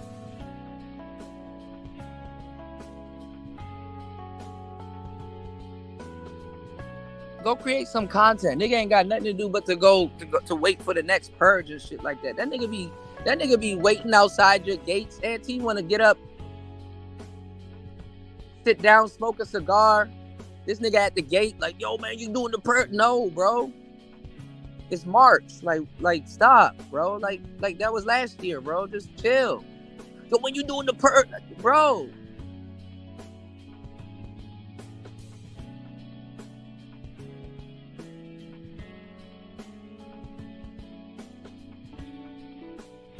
When I'm ready to do that content, I'm ready to do that content. I know you need me to be relevant, but relax, man.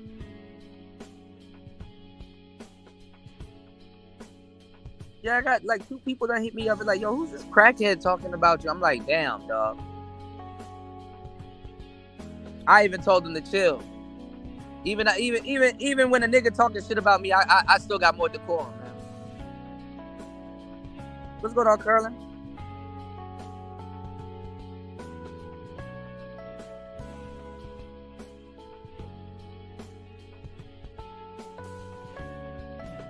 So yeah, man. But my computer's down, y'all. I definitely need help with the repairs.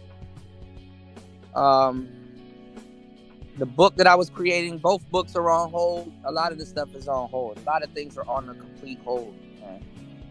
Man. And I had a lot of free stuff that I wanted to give back to everybody with, and it's like, fuck. You know, and then I'm trying to study so I can get my bookkeeping certifications for Zero and QuickBooks, and that's on hold too. So the heart of my operation is down. Okay.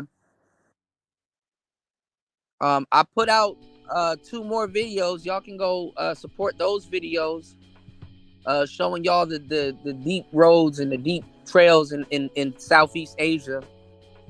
You know, the videos that they claim I don't make. I don't get it. Like, black people will have the unmitigated gall to tell me what type of content I do and don't make for their pleasurement. And niggas don't even know how to ride a damn skateboard.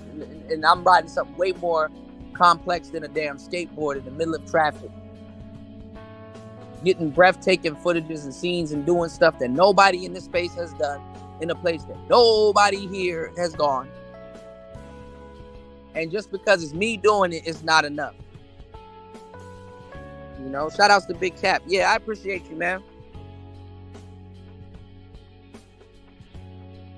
It's 700, and then I gotta send it off for like 2 weeks. The guy said it's gonna be in Singapore, but I'm gonna do my homework to see if I can find a cheaper price. But it's because it's an M1 MacBook, and I guess moisture or dust got under like a crease or a crack or something like that.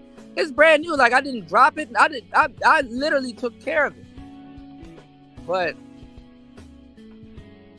man, and I knew I was gonna get my head hit by it because it's like it's a newer MacBook. But the thing is that it has problems. Apple, like all of the models after 2020, their screens are fragile. So like the most smallest thing can either crack or destroy the screen or cause it to flicker. And I was just using it. I did like a 3-hour plus show, and then as soon as I went to go sit down and study, because I work more than 12 hours a day, y'all. I work, man. And man, I went to go sit down and study, sit down and do the right thing, y'all. Sit down. I'm like, man, okay, I'm gonna have 3 hours of focused study. You know, I'm learning about like how to really jot down all of this stuff. Like, I can tell y'all. See, a lot of people will tell y'all that they're learning something, but I can tell y'all what I've learned. So let me tell y'all what I've learned a little bit. What's going on, DS1? What I was learning about was accounts receivable and accounts payable. And basically these are pending accounts, pending invoices, pending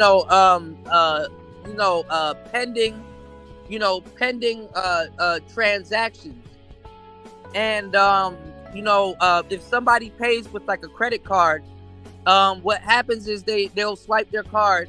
The company will give them the goods, and the payment might not clear until like a couple of days. So credit is also a promise to pay in a lot of cases. So what happens is somebody swipe their card and whatever. The thing is that I got to take inventory because what's going on, Wes? I got to take inventory because the goods, which is the items, they have left. They've left the business, and you have COS, which is the cost of COG, which is the cost of goods, and then you have the COGS. Now, in double entry accounting and double entry bookkeeping, you have to write down the cost of goods because that's for inventory, how much you plan to make off the cost of goods, that's the profit margin, and then you also got to put down the cost of goods sold, because if it was on sale or if it was damaged or for whatever reason, this is how much it's sold for. And you got like there's a whole bunch of different, like I'm sitting up here learning all of this stuff, and I'm like literally learning, because I'm literally if I'm not here working, doing what I love to do and giving you guys content, guess what? I'm somewhere studying. I'm not in no broad's face. I'm not, people were like, oh, well, why do you, even James Goofball ass, he goes to no clubs. The club he wants to go to is an online club. That's why people will be like, yo, why do you go to the clubs to study? Because guess what? I'm in an environment. I can put in my headphones and I can literally chill. But this time I didn't even go to no goddamn club. This time I literally went home to sit down and study. Because sometimes when you're in certain environments, you retain more information. You know what I'm saying? So sometimes if I'm at home, I'm like, yo, if I sit here, I'm going to be on my phone. I'm going to be doom scrolling. I'm not going to be doing the right thing. So let me get up and go to a cafe, go sit down, listen to some music in my headphones, get some coffee, and be in a different element so I can study and retain information. It's called space studying. Sometimes you study better when you're in a space, in a different space. You know what I'm saying? Sometimes I go down and I sit by the same thing I used to do back home. Remember when I used to do the shows and I used to go sit down by the water, and I used to smoke a cigar and I would show y'all the ducks. I haven't seen that duck probably dead, y'all. But I probably ate him over here. Pause. But like it's the environment. You said I fell asleep in accounting and never went back. Yeah, it's crazy. I mean, I'm learning accounting also because then the concept of bookkeeping will be a little bit easier because accounting is over bookkeeping. And shout out to Lolita. Lolita said she would mentor me and everything. I was so happy. I was so happy to be able to, deliver the content and then get off and study. I was actually looking forward to studying, and then this happened. Can't make this shit up, y'all. I was looking forward to sitting down and studying.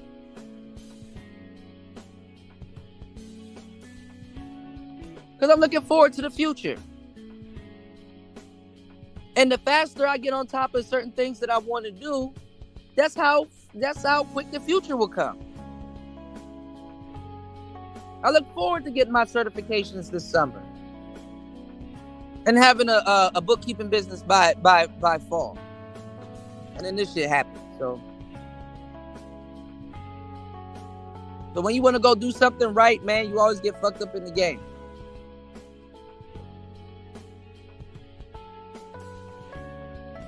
But I bet you if a nigga was doing wrong, hey man, I'm about to take this money and go buy some dope so I can look like James Keels. Then all of a sudden, the whole world will open up for you. So I don't know, man. I'm exhausted, y'all. And I'm tired. Oh, but then again, I can't do or say this because guess what? Other black men around here that claim,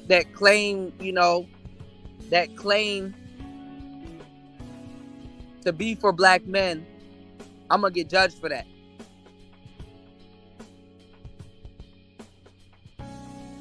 So I can't complain. I just gotta move forward. Men can't complain.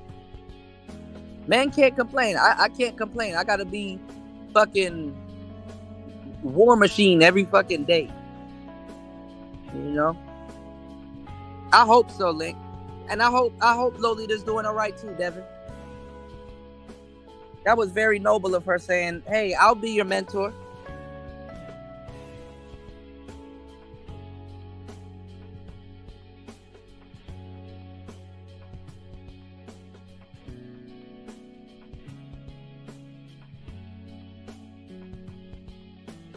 No, it's actually not dying though. The thing is that a lot of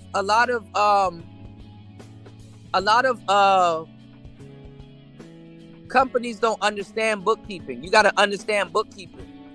So what I'm learning is automated bookkeeping also. QuickBooks. That's supposed to be the automated bookkeeping for the companies. But the companies, they mess up their books. Companies actually shouldn't be doing bookkeeping. You understand what I'm saying? Shouldn't be doing bookkeeping. I mean, all of us here, we can do our own taxes, but we gotta make sure we're on top of our finances and stuff like that. There's no insurance on us if you get your taxes wrong. And then people will come back to you and be like, oh, you're tax evasion. And it's like, no, it's not tax evasion. I just punched in the wrong number. So that's what H&R Block and that's what all those other people are for. Now the automation that they use makes it easier for them to do their job, but they still have to know how to do their job manually. And bookkeeping is one of those things where, yeah, you can use AI and automation to do the job, which that's what QuickBooks is for, because that's what QuickBooks does.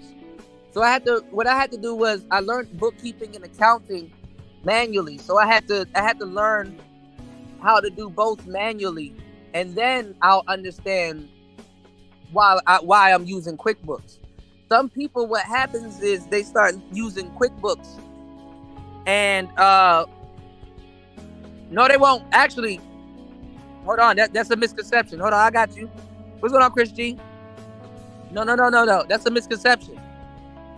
I thought the same thing. That's a misconception. So I'm gonna tell you what happened. So QuickBooks, you got to know what you're doing. You can do something called setting a rule, meaning that once you oversee the company's because I have more tools on my QuickBooks than what a company owner would have. So I can set rules that, like, let's say the company that I'm working for gets a loan from a bank every week. Every month they get a loan. So I can take that transaction and I can set something called a rule. So every time QuickBooks sees that transaction coming in every single month, they know where to put it. Because bookkeeping is basically like organizing a closet. And when you have certain features, like what QuickBooks does, it's like instead of the clothes dropping on the floor in the closet, it magically just organizes itself. And basically what I do is I go over everything. I make sure I reconcile certain accounts, look over everything, and generate reports. And then also I can do payroll and prepare taxes. Now, the misconception is that companies will save money instead of paying a person they can do to upload the info. That's a misconception. They actually make more money with a bookkeeper because to a certain degree, the bookkeeper looks over their particular situation and become a financial advisor. Hey, you're making money here doing this. Hey, these are correct. Owners have a lot of shit going on, so you'll be surprised they fuck up their books.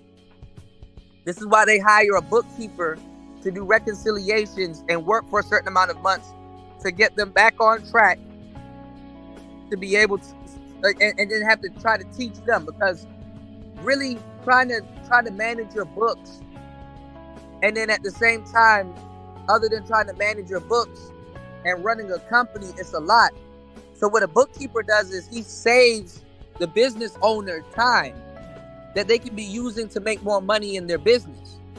The bookkeeper will know how much the company's actually making and put them in position to make more money, which actually can up your pay as their bookkeeper. A bookkeeper, what they do, because even the companies have to have accountants. They prepare. They do the work and prepare the numbers for the accountants, so the accountants can take over and do the taxes and do all of that, do all of that good stuff. Bookkeepers are doing nothing but recording and doing intake on transactions. They do payrolls. They manage all of those accounts. They manage all the accounts receivable. They manage the inventory. They manage everything, the assets, the liabilities. They manage all of that stuff, and they generate a report that they give periodically to the owners. And yeah, you can charge $75 an hour, but you're better off getting paid monthly for your services. So I already know the selling points and stuff like that. And most small businesses, they need a bookkeeper. It's an actual requirement that they have a bookkeeper.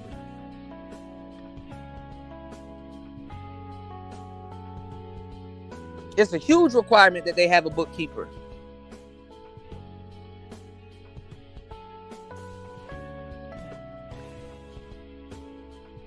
And then I'm going to tell y'all the truth. That's probably why, shout outs to Wes, that's probably why he fell asleep. You got to learn, it's honestly, to tell you the truth, with almost anything, the lingo is the hardest. But then certain things reverse when you do bookkeeping. Like certain things, like when you do a T account, because like the software can do it for you, but if you don't know how to manually read that shit, you're gonna be confused. And AI is not always accurate. AI is not always this is the game right here, y'all. AI is not always AI. Here go Kuda rhyming again. I don't know what he's talking about. AI is not always AI. Artificial intelligence does not always display accurate information. Man, I'm giving y'all some good game. Y'all hit the like button, support the show, y'all. AI is not always AI. Artificial intelligence doesn't always give accurate information. You know? No, it's not the area I'm at in the world. Bookkeeping is a huge business. It's not where I'm at in the world. I don't even know how to do bookkeeping out here. I'm not out here to do no damn bookkeeping. And if I did, they would have to pay me in US dollars. I'm not about to do no bookkeeping out here. Maybe if I wanted to take on a test company, they're not about to be able to afford me doing no damn bookkeeping out here. You got to do your homework, bro. I've done my homework. Do your homework. Do your homework on it. You're going to become a bookkeeper. You're going to be like, oh, shit. Bookkeepers are needed. Listen. I'll say this and I'm going to leave it at that.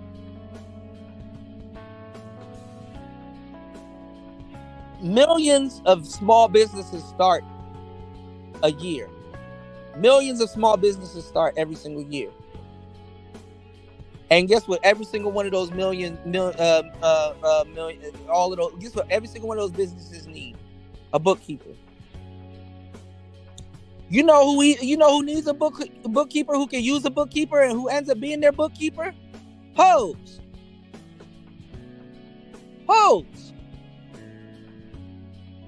She need to know how much money she's spending on weed. She need to know how much money she's spending on her appearance. where she's actually making her money, where the money's actually going, versus how much work she's putting in. Hoes need bookkeeping. Uber drivers need bookkeeping. So the website is appealing to them because they're like, okay, we know we need bookkeeping, but we can do it for ourselves. And then the thing is that, oh, I don't know about bookkeeping or basic accounting, and you fuck up your books. So who do you need when you fuck up your books? To fix your books? A bookkeeper. What's going on in the same one? Yeah, if it's made by a human, it'll always have an operating human error. Yeah.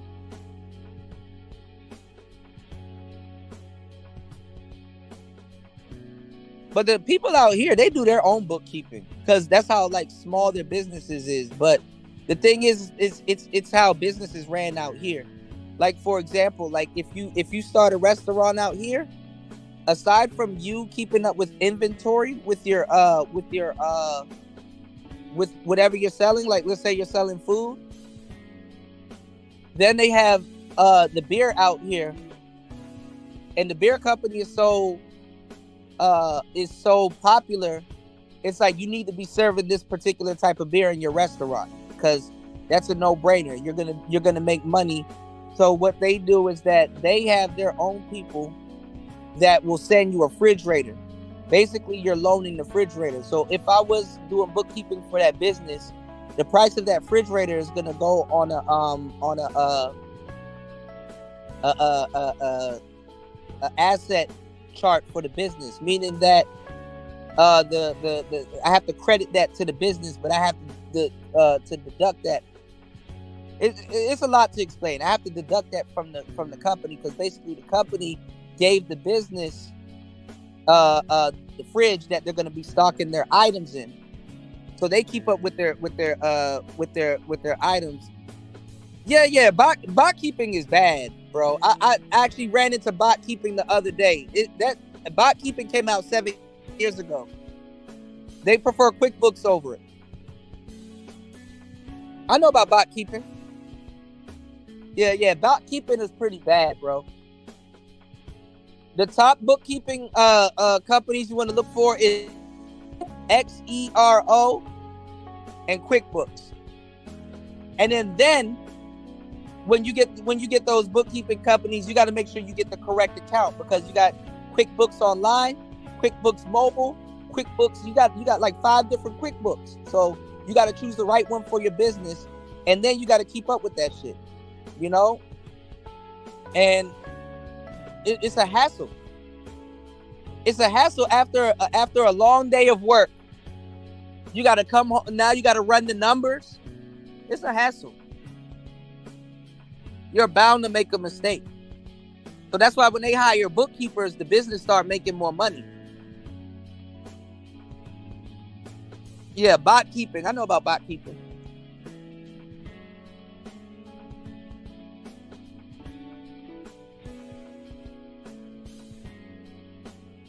But yeah,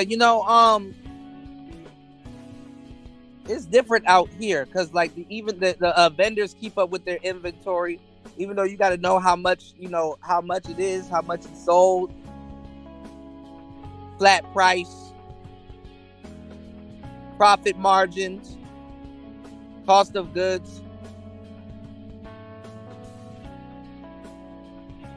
Now, the reason why I learned bookkeeping also is to become better with finances. The account that I use to do the bookkeeping on, I would have to do bookkeeping for my own bookkeeping business with that. I would end up doing bookkeeping for my own bookkeeping business with that account.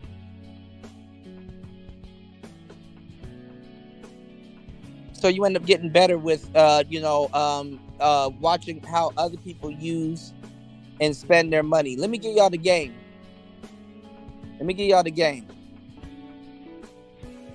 Let me tell y'all a story, right? There was this rich guy, and it's an old story. Y'all probably heard it before, but there was this rich guy, and he was about to leave town for like 2 weeks. And this guy is rich, and this is how rich people work, and they bend the rules because their game is money, and it's very interesting. So it's this rich guy that was about to leave town for a while, and he had a car. He had a Rolls Royce. He had a Rolls Royce Phantom. And when he was leaving town, he had to store this Rolls Royce Phantom. He had to keep it in a safe spot. He's leaving town. You don't want to have his car out and everything and stuff like that because there's nowhere to really park his car that's really safe and stuff, right? So what he did was he went into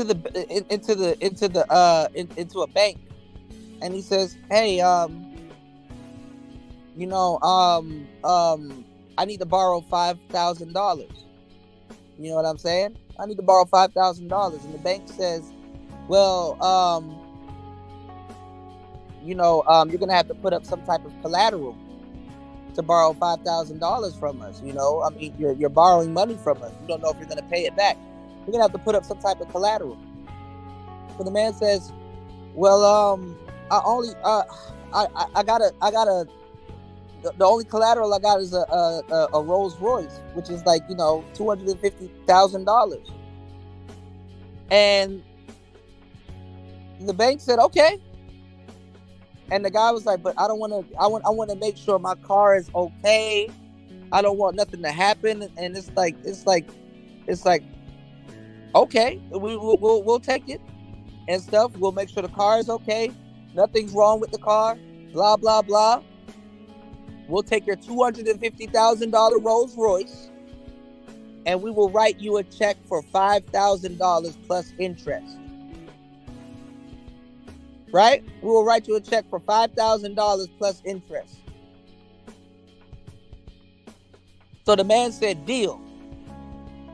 So basically, the bank took the Rolls Royce, wrote him the $5,000 check plus interest, and the man went on his trip.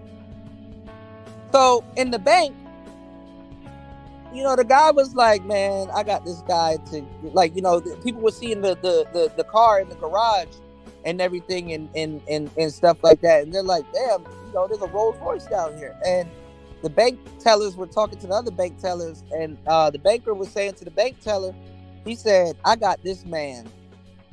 He said, they started doing research on the guy, and he was like, "This man really gave us a $250,000 Rolls Royce for collateral to borrow $5,000. Like, how dumb is he? Like, to a Rolls Royce of that stature, a brand new one, mind you, to borrow $5,000 if anything happens. Like, what type of deal is that? Basically like a pawn shop deal, right, y'all? So the man gets back from the trip, and the man goes into the office, and he gives them back the $5K plus like $15.25. And the guy was like, "Okay, well, here's your keys and everything." But he's like, "Hey, let me ask you a question." He was like, so you went on a trip?" And the guy was like, "Yeah, I went on a trip."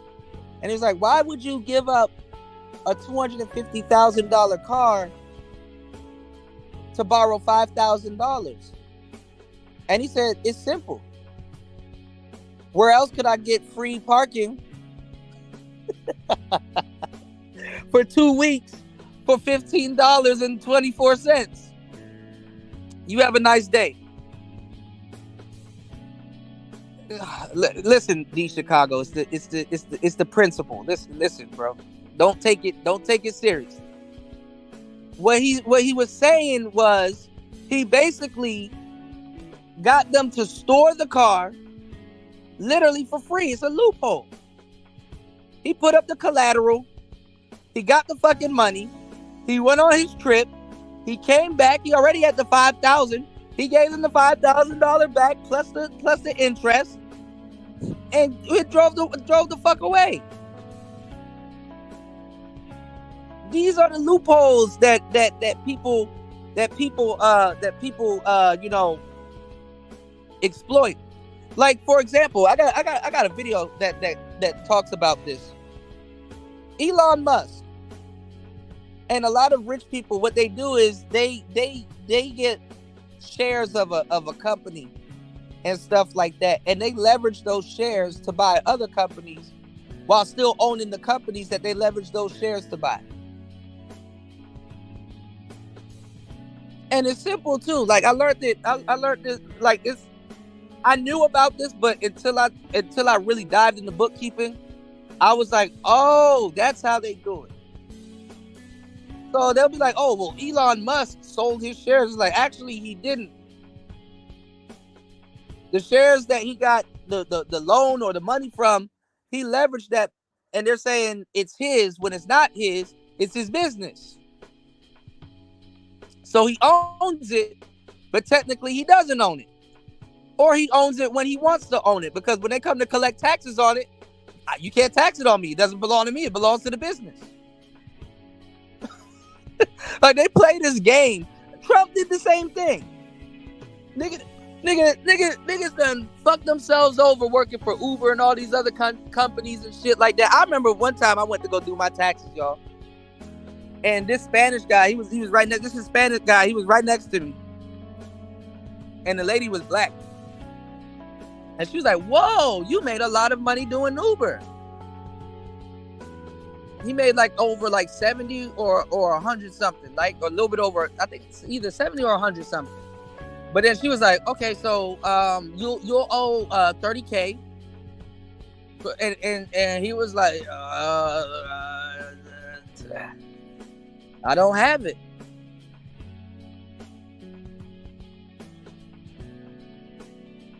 So you gotta pay that money back. Uber takes all its deductions and stuff like that. $10.99. You gotta pay that shit back.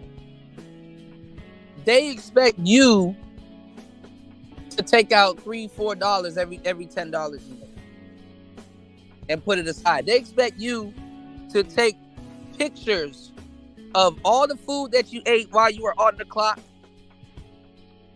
repair costs, all kinds of stuff. You need to bring all of this shit into the tax office so you can write it off, so you can deduct it. Sounds like somebody needs a bookkeeper. So on QuickBooks, one of the features that they have, which is dope, you get your client to download QuickBooks Mobile if they already don't have it. But most clients that you're going to be working with, they have QuickBooks already. But they take a picture of the receipts and stuff like that. And basically, you can get QuickBooks to categorize it for you, depending on how you have it set up as their bookkeeper. And you see that you get to read the statement, and you get to punch in everything, you know? So, bookkeeping is AI automated in some cases, but if you don't know how to do bookkeeping, you just don't do it. You know what I'm saying? And most business owners don't know how to do bookkeeping. They're in the business of running their business, which bookkeeping is a part of their business, but it's something aside. You said petty shit, but nerds and goofies be penny pinching. They got to. I mean, I'm not gonna lie. That's how people stay rich. It's not about how much money you can spend. It's how much money you can keep.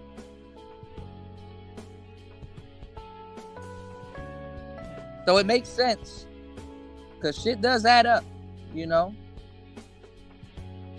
Shit does add up, you know? And people like Bill Gates, people make fun of him, Jay Leno, all these people and shit like that. Hey, they wear the same shit every day. It's their uniform. And it's like, well, they're saving money.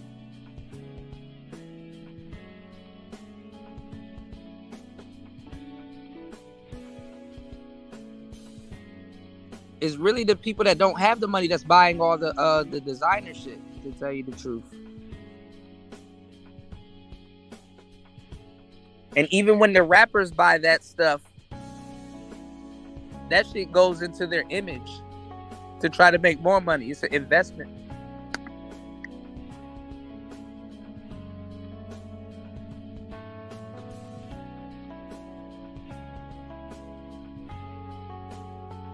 You said businesses hire accountants for their bookkeepers and for their bookkeepers and tax code purposes and advantage.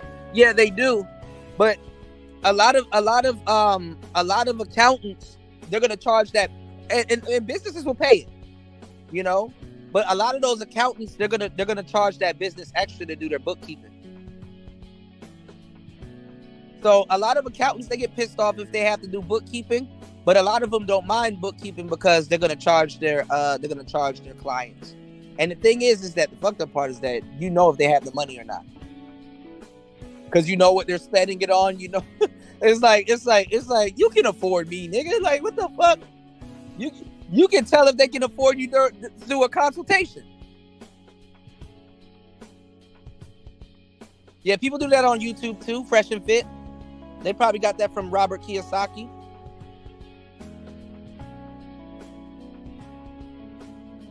That's the fucked up part about bookkeeping. You can tell when they cap it. It's like, bro, you can afford this, bro. Because a bookkeeper makes you more money. You know, a bookkeeper makes you more money. That's the crazy part. He said saving money and not wasting money aren't the same, right? Right. Versus inflation.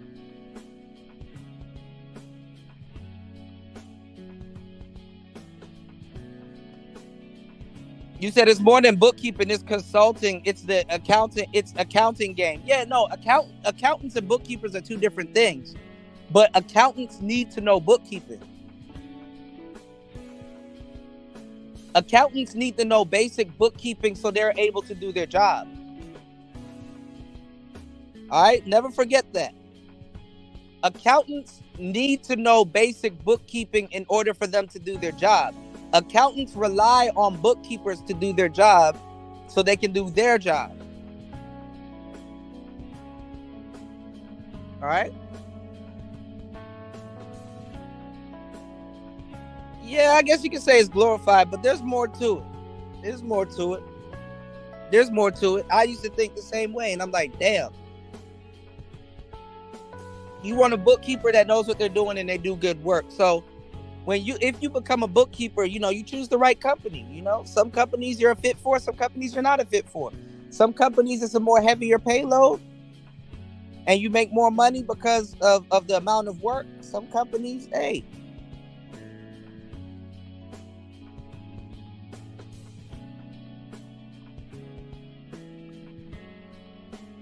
Yeah, it can be easy, but you still got to know what you're doing bookkeeping.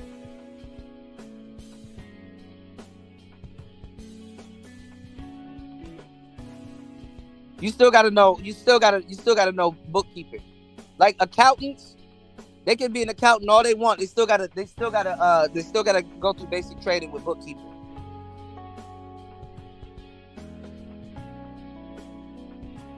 Yep. CPAs, audits, yep. Absolutely. And they are making financial and business decisions. Yeah. And then that's why when the bookkeeper gives you back your reports, they give you, from the numbers and what they see, they give you financial advice. Because to a certain degree, you're a financial advisor. You are only hired to do the bookkeeping for the company. But if you have good rapport with the owner or the managers there, you can tell them, like, listen, you know, y'all need to start selling more of these. This is where your money is coming from. If you sell more of these, so when you order more, I will tally it in. You'll see how much you sell, and then the numbers will reflect. Then you have a profit, and then you can start funding these other side projects that you want to do. Or, you know, you can take the day off. You know, you're making more money. This is how you increase your profit margin. So bookkeepers are definitely needed, you know.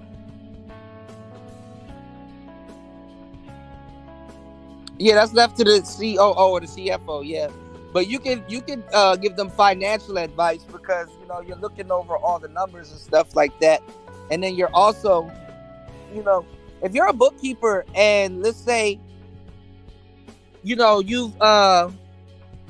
worked for other businesses or bigger companies and stuff like that. Depending on how that company spends their money, you can pick up on a couple of business tips and stuff like that. The guy that I learned a lot of this from, the woman that ended up doing the bookkeeping that he ended up dealing with. She did bookkeeping for a gym. And then another woman that she knows ended up working with Jeff Bezos. And she's a very rich woman, and all she does is Jeff Bezos' bookkeeping. And he got her from scratch. He was like, I'd rather teach you from scratch than hire somebody else. And hey, that shit worked. So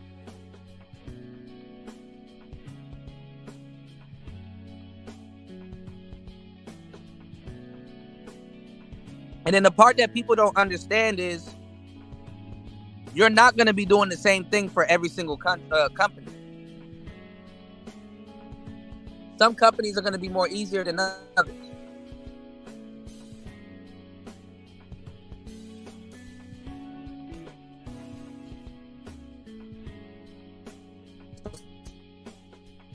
Punching in numbers and running reports.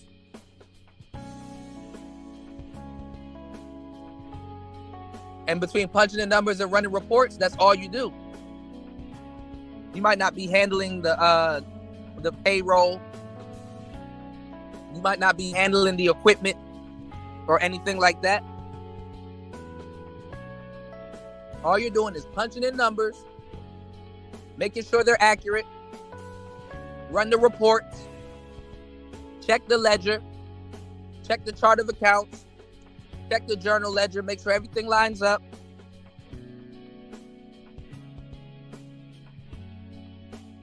And then maybe on top of that, you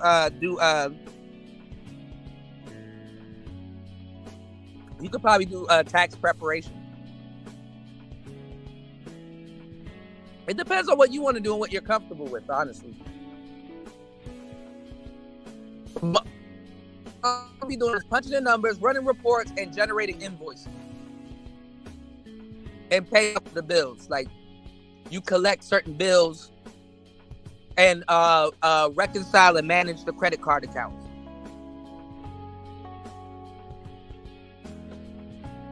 Which is not bad,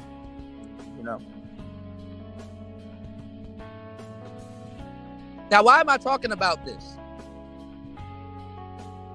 Obviously, like I said, this is something that I was learning. I don't like math. I'm not good at math. I use a calculator for the most part to be accurate. This was something that I picked up out of nowhere. I really avoided these type of professions because I didn't want to. Let me tell you something about me.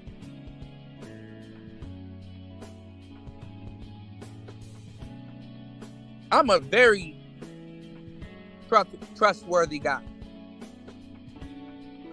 And I'm very loyal. Even to a fucking fault. I'm loyal. If I say, yo, I'm with this, that's what I'm with. That's it. I'm not going to do no jitterbug. I'm not going to flip-flop. You're not about to catch me Harlem shaking. None of that, right?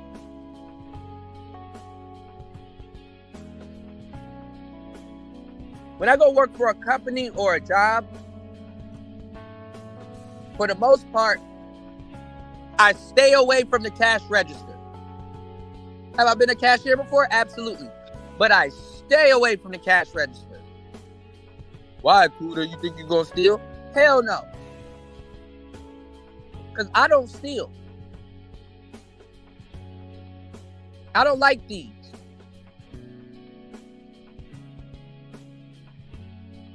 And when somebody steals or does something, I don't like the fact that somebody can look at me and be like, "Hey, you were where were you when?" Nope. Don't put me by the register. Give me that jackhammer. I'll be over there creating holes. I don't want to be at the register.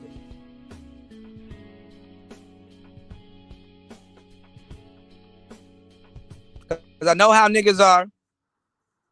And when somebody decides that they want to start taking shit, I don't want you looking at me like nope. I'll go over there and bore a hole in the wall. Oh yeah. Yeah. Hey yo, Wes. Yeah, like I ain't gonna lie. If you're a bookkeeper or an accountant and you start stealing, they start using crazy words for that shit. Embezzlement. Nigga, you going down like Michael Shkreli. That's that Michael Shkreli shit. He was falsifying documents, Your Honor. You're a fraud. They don't even call you a thief no more. You're a fraud.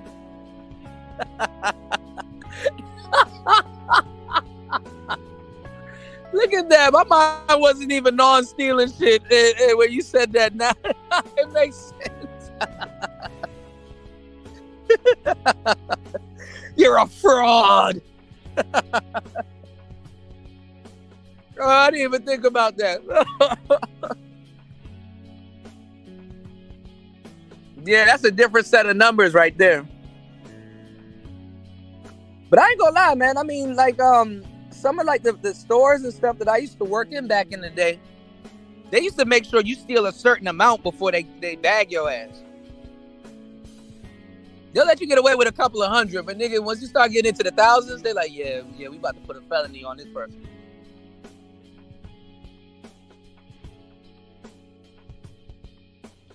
No, I ain't hitting nothing. I ain't stealing.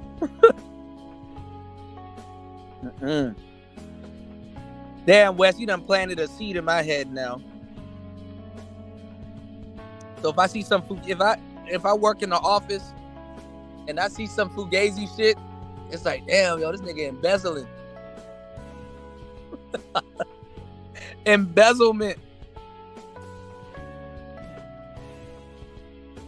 That is hilarious.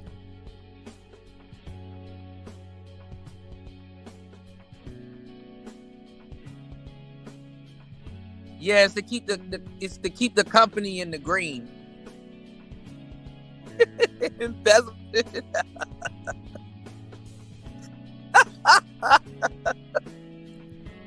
That's a big fucking word. Imagine the judge looking at you. It's like, bro, really? Embezzlement? It's like, man, damn, I wanted the new Hellcat. I just got, all right.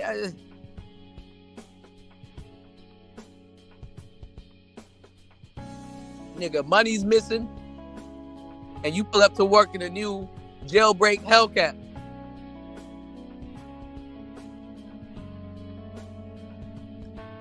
That's what, you know what's funny? That's what them gay dudes be going down for.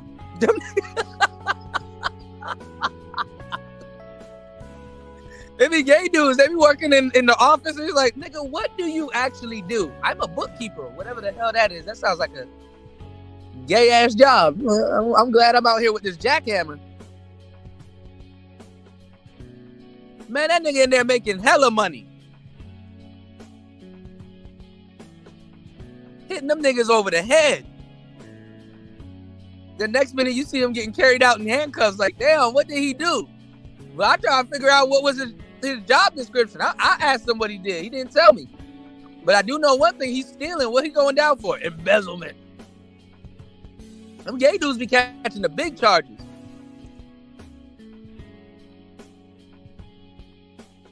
We're going down for some shit he can't even spell.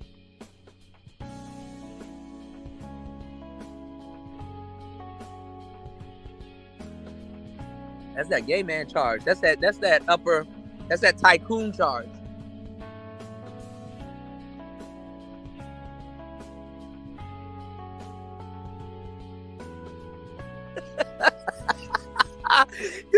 Why you gotta say it like that, Chris G? Him want that vacation money.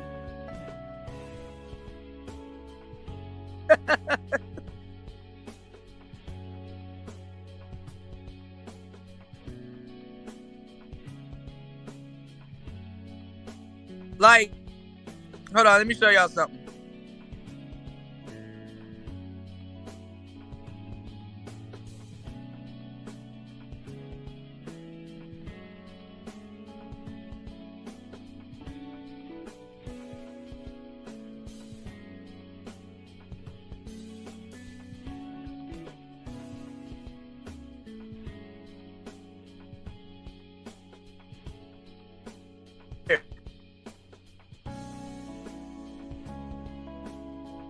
Don't it look goes down for embezzlement? Don't it look like if he get caught embezzlement and falsifying documents? Hold up.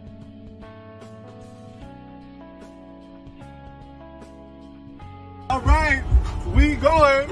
What a money resign. What a money resign. What a money resign. What a money resign. Okay, let me tell y'all something. I'm doing something real big this month. Any deal that y'all got and they beating us, I'm gonna beat about $400. Just give me your pen and the paper, cause I'm ass. What the what? What a money resign. What a money resign. What a money resign. What a money resign. Okay, I told y'all before. Y'all know what I do. I give all these good deals and everything else. Y'all better ask about me because I do all that all the time. And that's on who? Man had a little lamb. Okay. Okay. Okay. Okay.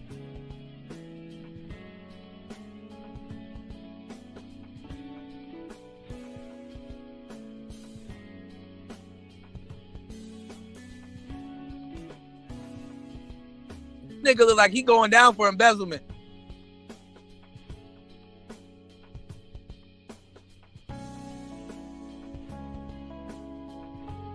He said no LLCs over here. Board member of theft has. The happiest people in finance department are only cause you said no, Your Honor. I didn't embezzle anything. I don't like jewelry. Right. There's no bezels on these Cuban links, Your Honor.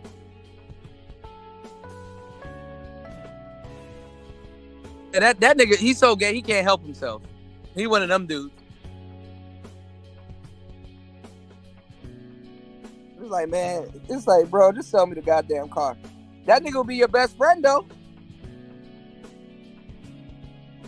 That nigga will get you a Hellcat with all the bells and whistles. I bet you that.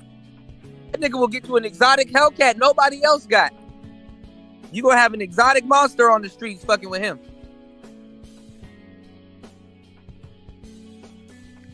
I'm not telling you to be gay, but if you his friend, he gonna look out for you. That nigga had you sitting in something nice.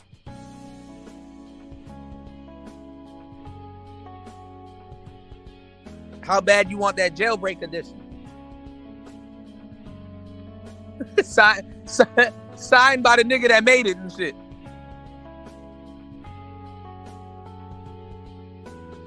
You have some real Hot Wheels.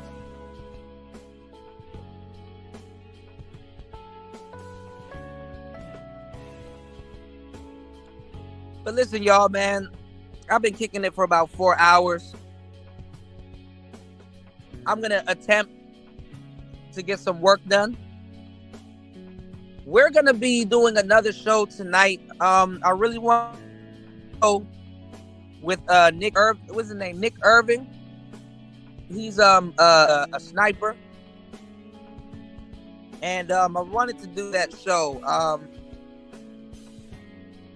Oh man, this is bad. I'm gonna figure. So this player talk. I appreciate everybody that hit the like button and support the show. My computer is fried, man.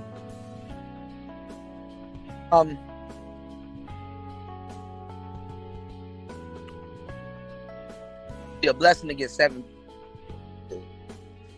throw gun a piece or 14 people at 50. But Player Talk Radio, we're on tonight. Good morning, everybody.